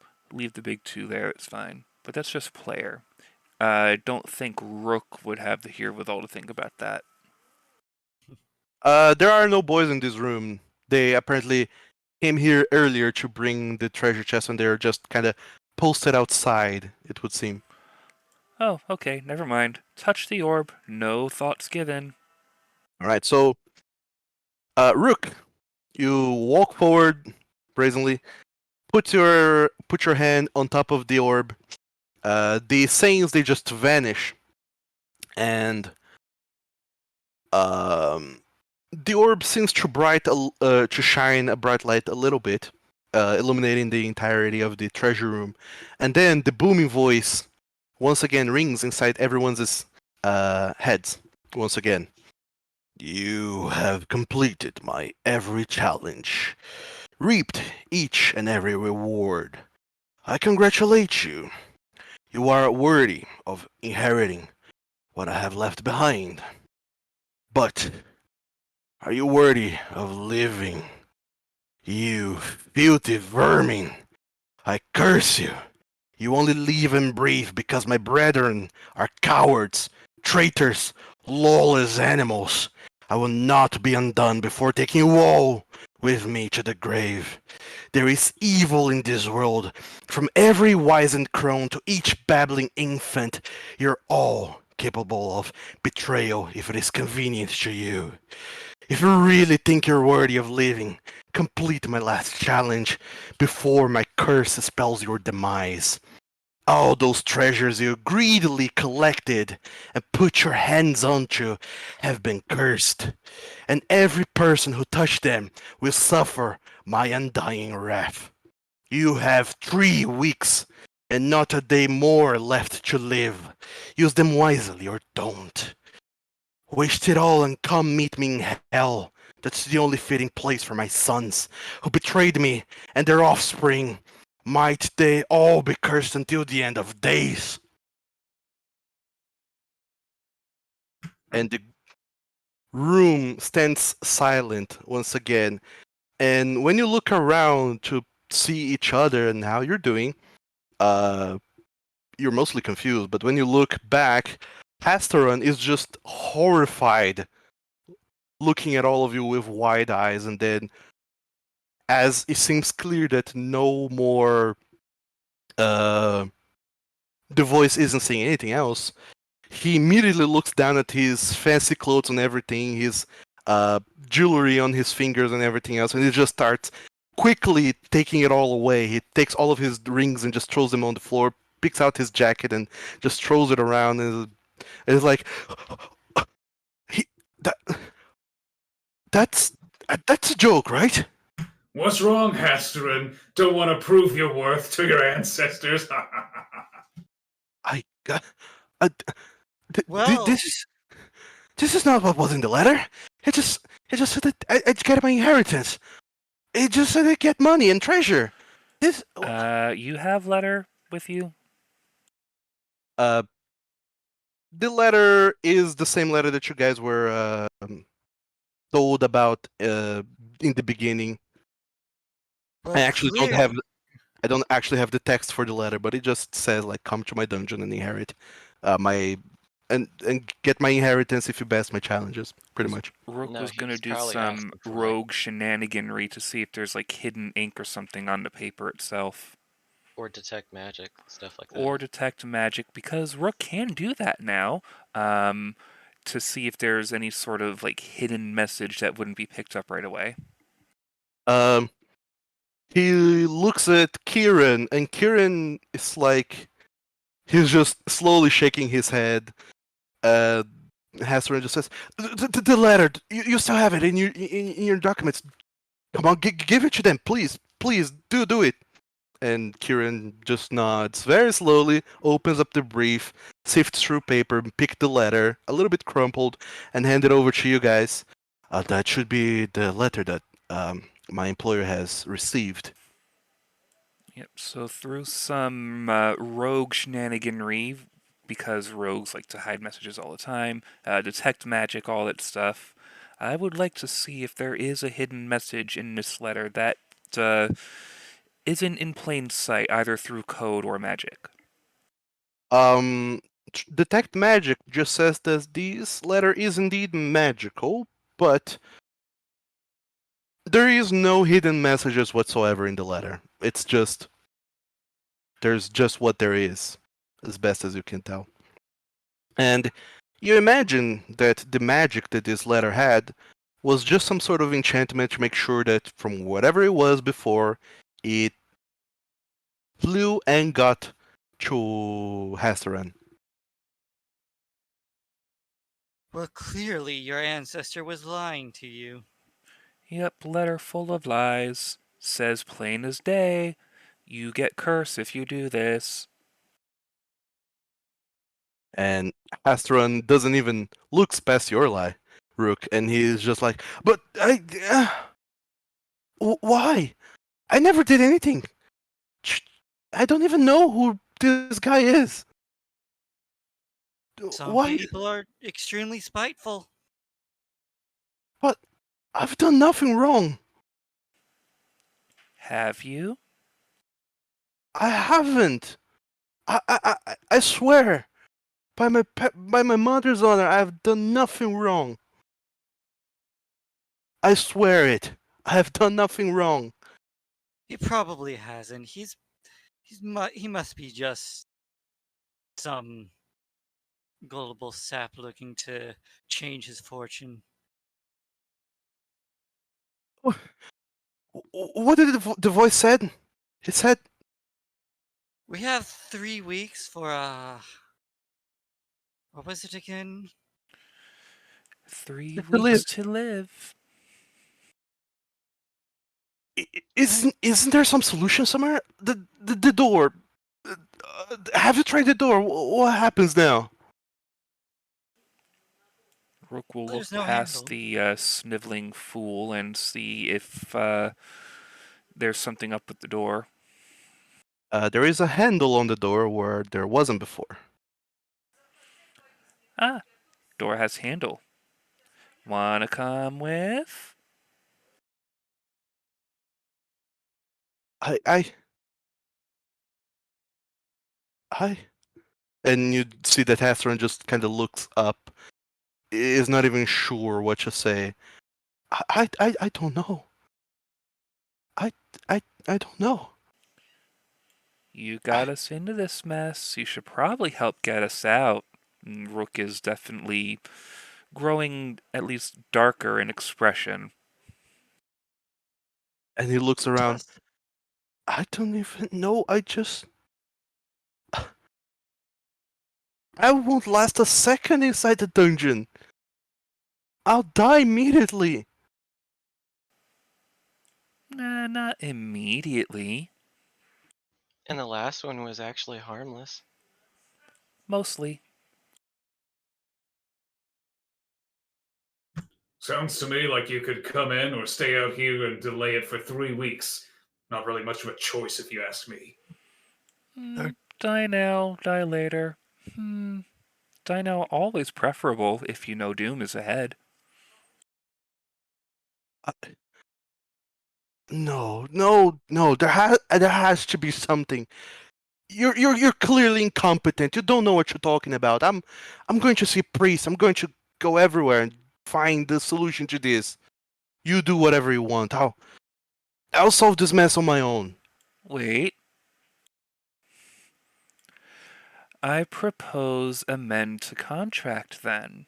You leave, you forfeit contract, and we get everything. If we live. I do You that. solve this goddamn curse. I don't care.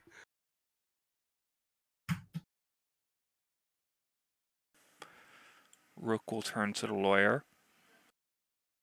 And the lawyer says, "That sounds rather agreeable. I don't mind making that amendment."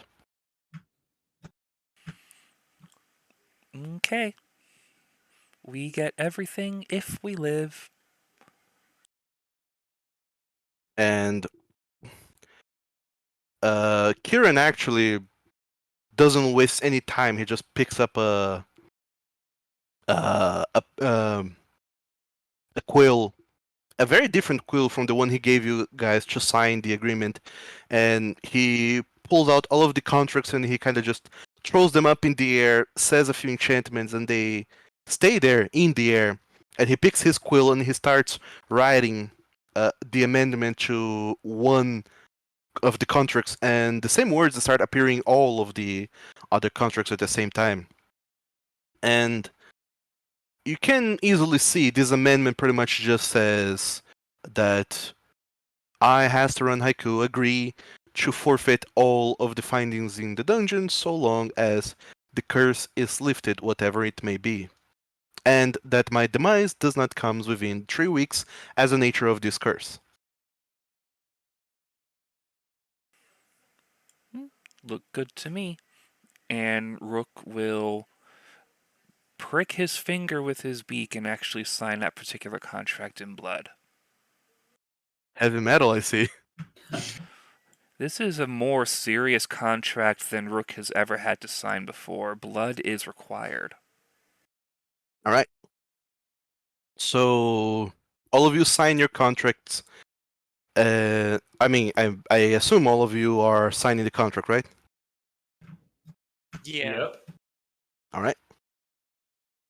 So you all sign the contract and hand it back to Kieran, and he hands a copy to Hesteron, who hastily signs it. And you can see that he's shaking, and Kieran has him sign it again because his signature wasn't legible enough. And then when he hands it back, Kieran puts it back into his brief and says, "All right then, it is yet another amendment to this contract. I'll need to confer with my legal partner about this. But as far as it goes, I will serve as the witness, and this contract is now valid. So, Mr. Haiku, should these gentle persons solve the curse and delay your demise, I am afraid you will have to go back and earn all which you have spent and give it back to them, as the amendment does says that they are going to keep everything that was found within the dungeon."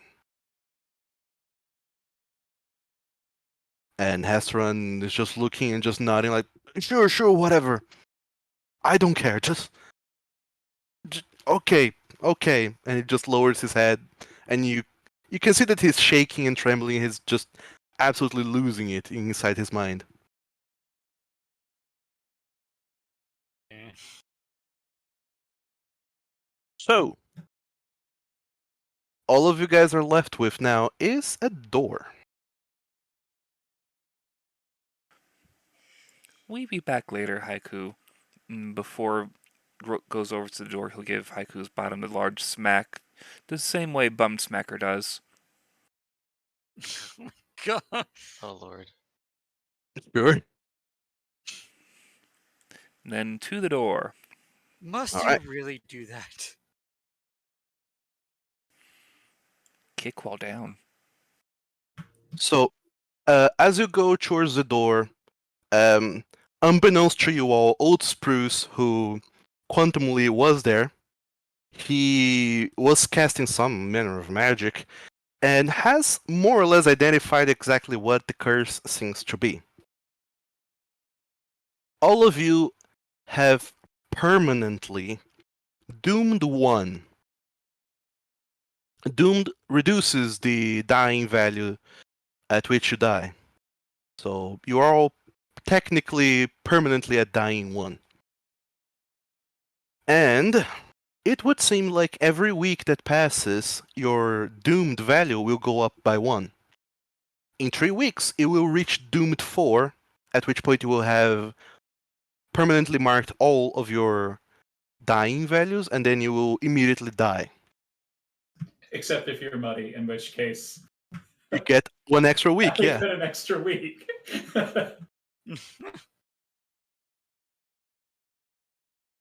So that's pretty much the gist of the curse. That's why I have 3 weeks. Just think, all the other people have touched the treasures now has the same curse. How many No, no. people in this town? Oh, this Oh, town rather big. It has like some 5,000 people ish. oh, and it No. could be other places because currency travels around. Just imagine how many people. Just Rook really nailing in that guilt. Absolutely, and you see that Hastoran, despite being an Oread and pretty much an elemental creature made of earth, he is pale somehow. Super pale, even.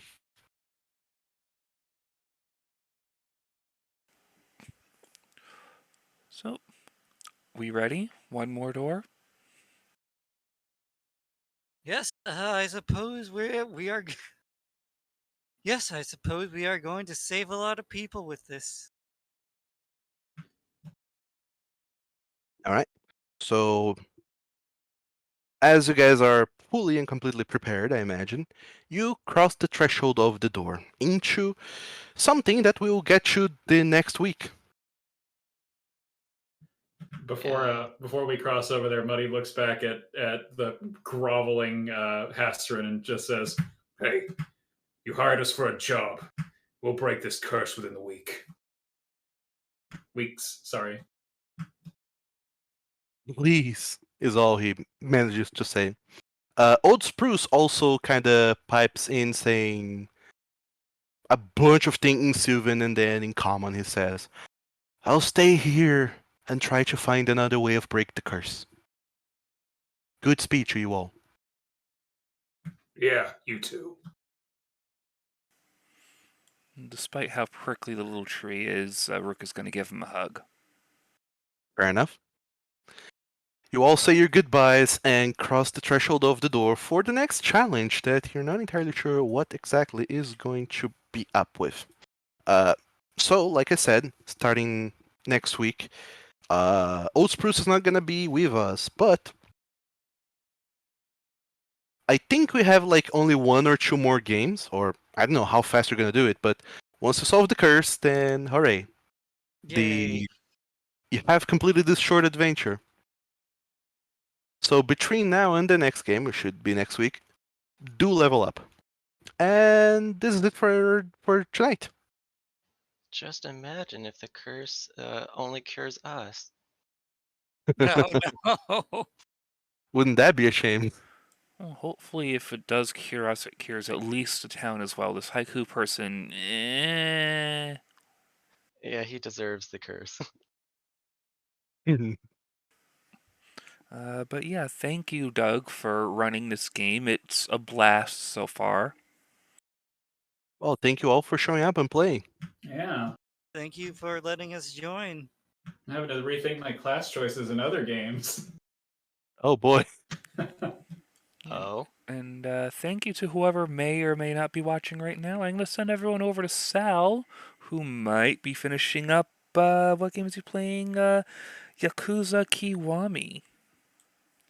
So have a good night, everybody. I should be back on tomorrow. Depending on what's going on, I might be finishing up Chicory. I might be playing the Forest with Z. Who knows? We'll see what's going on.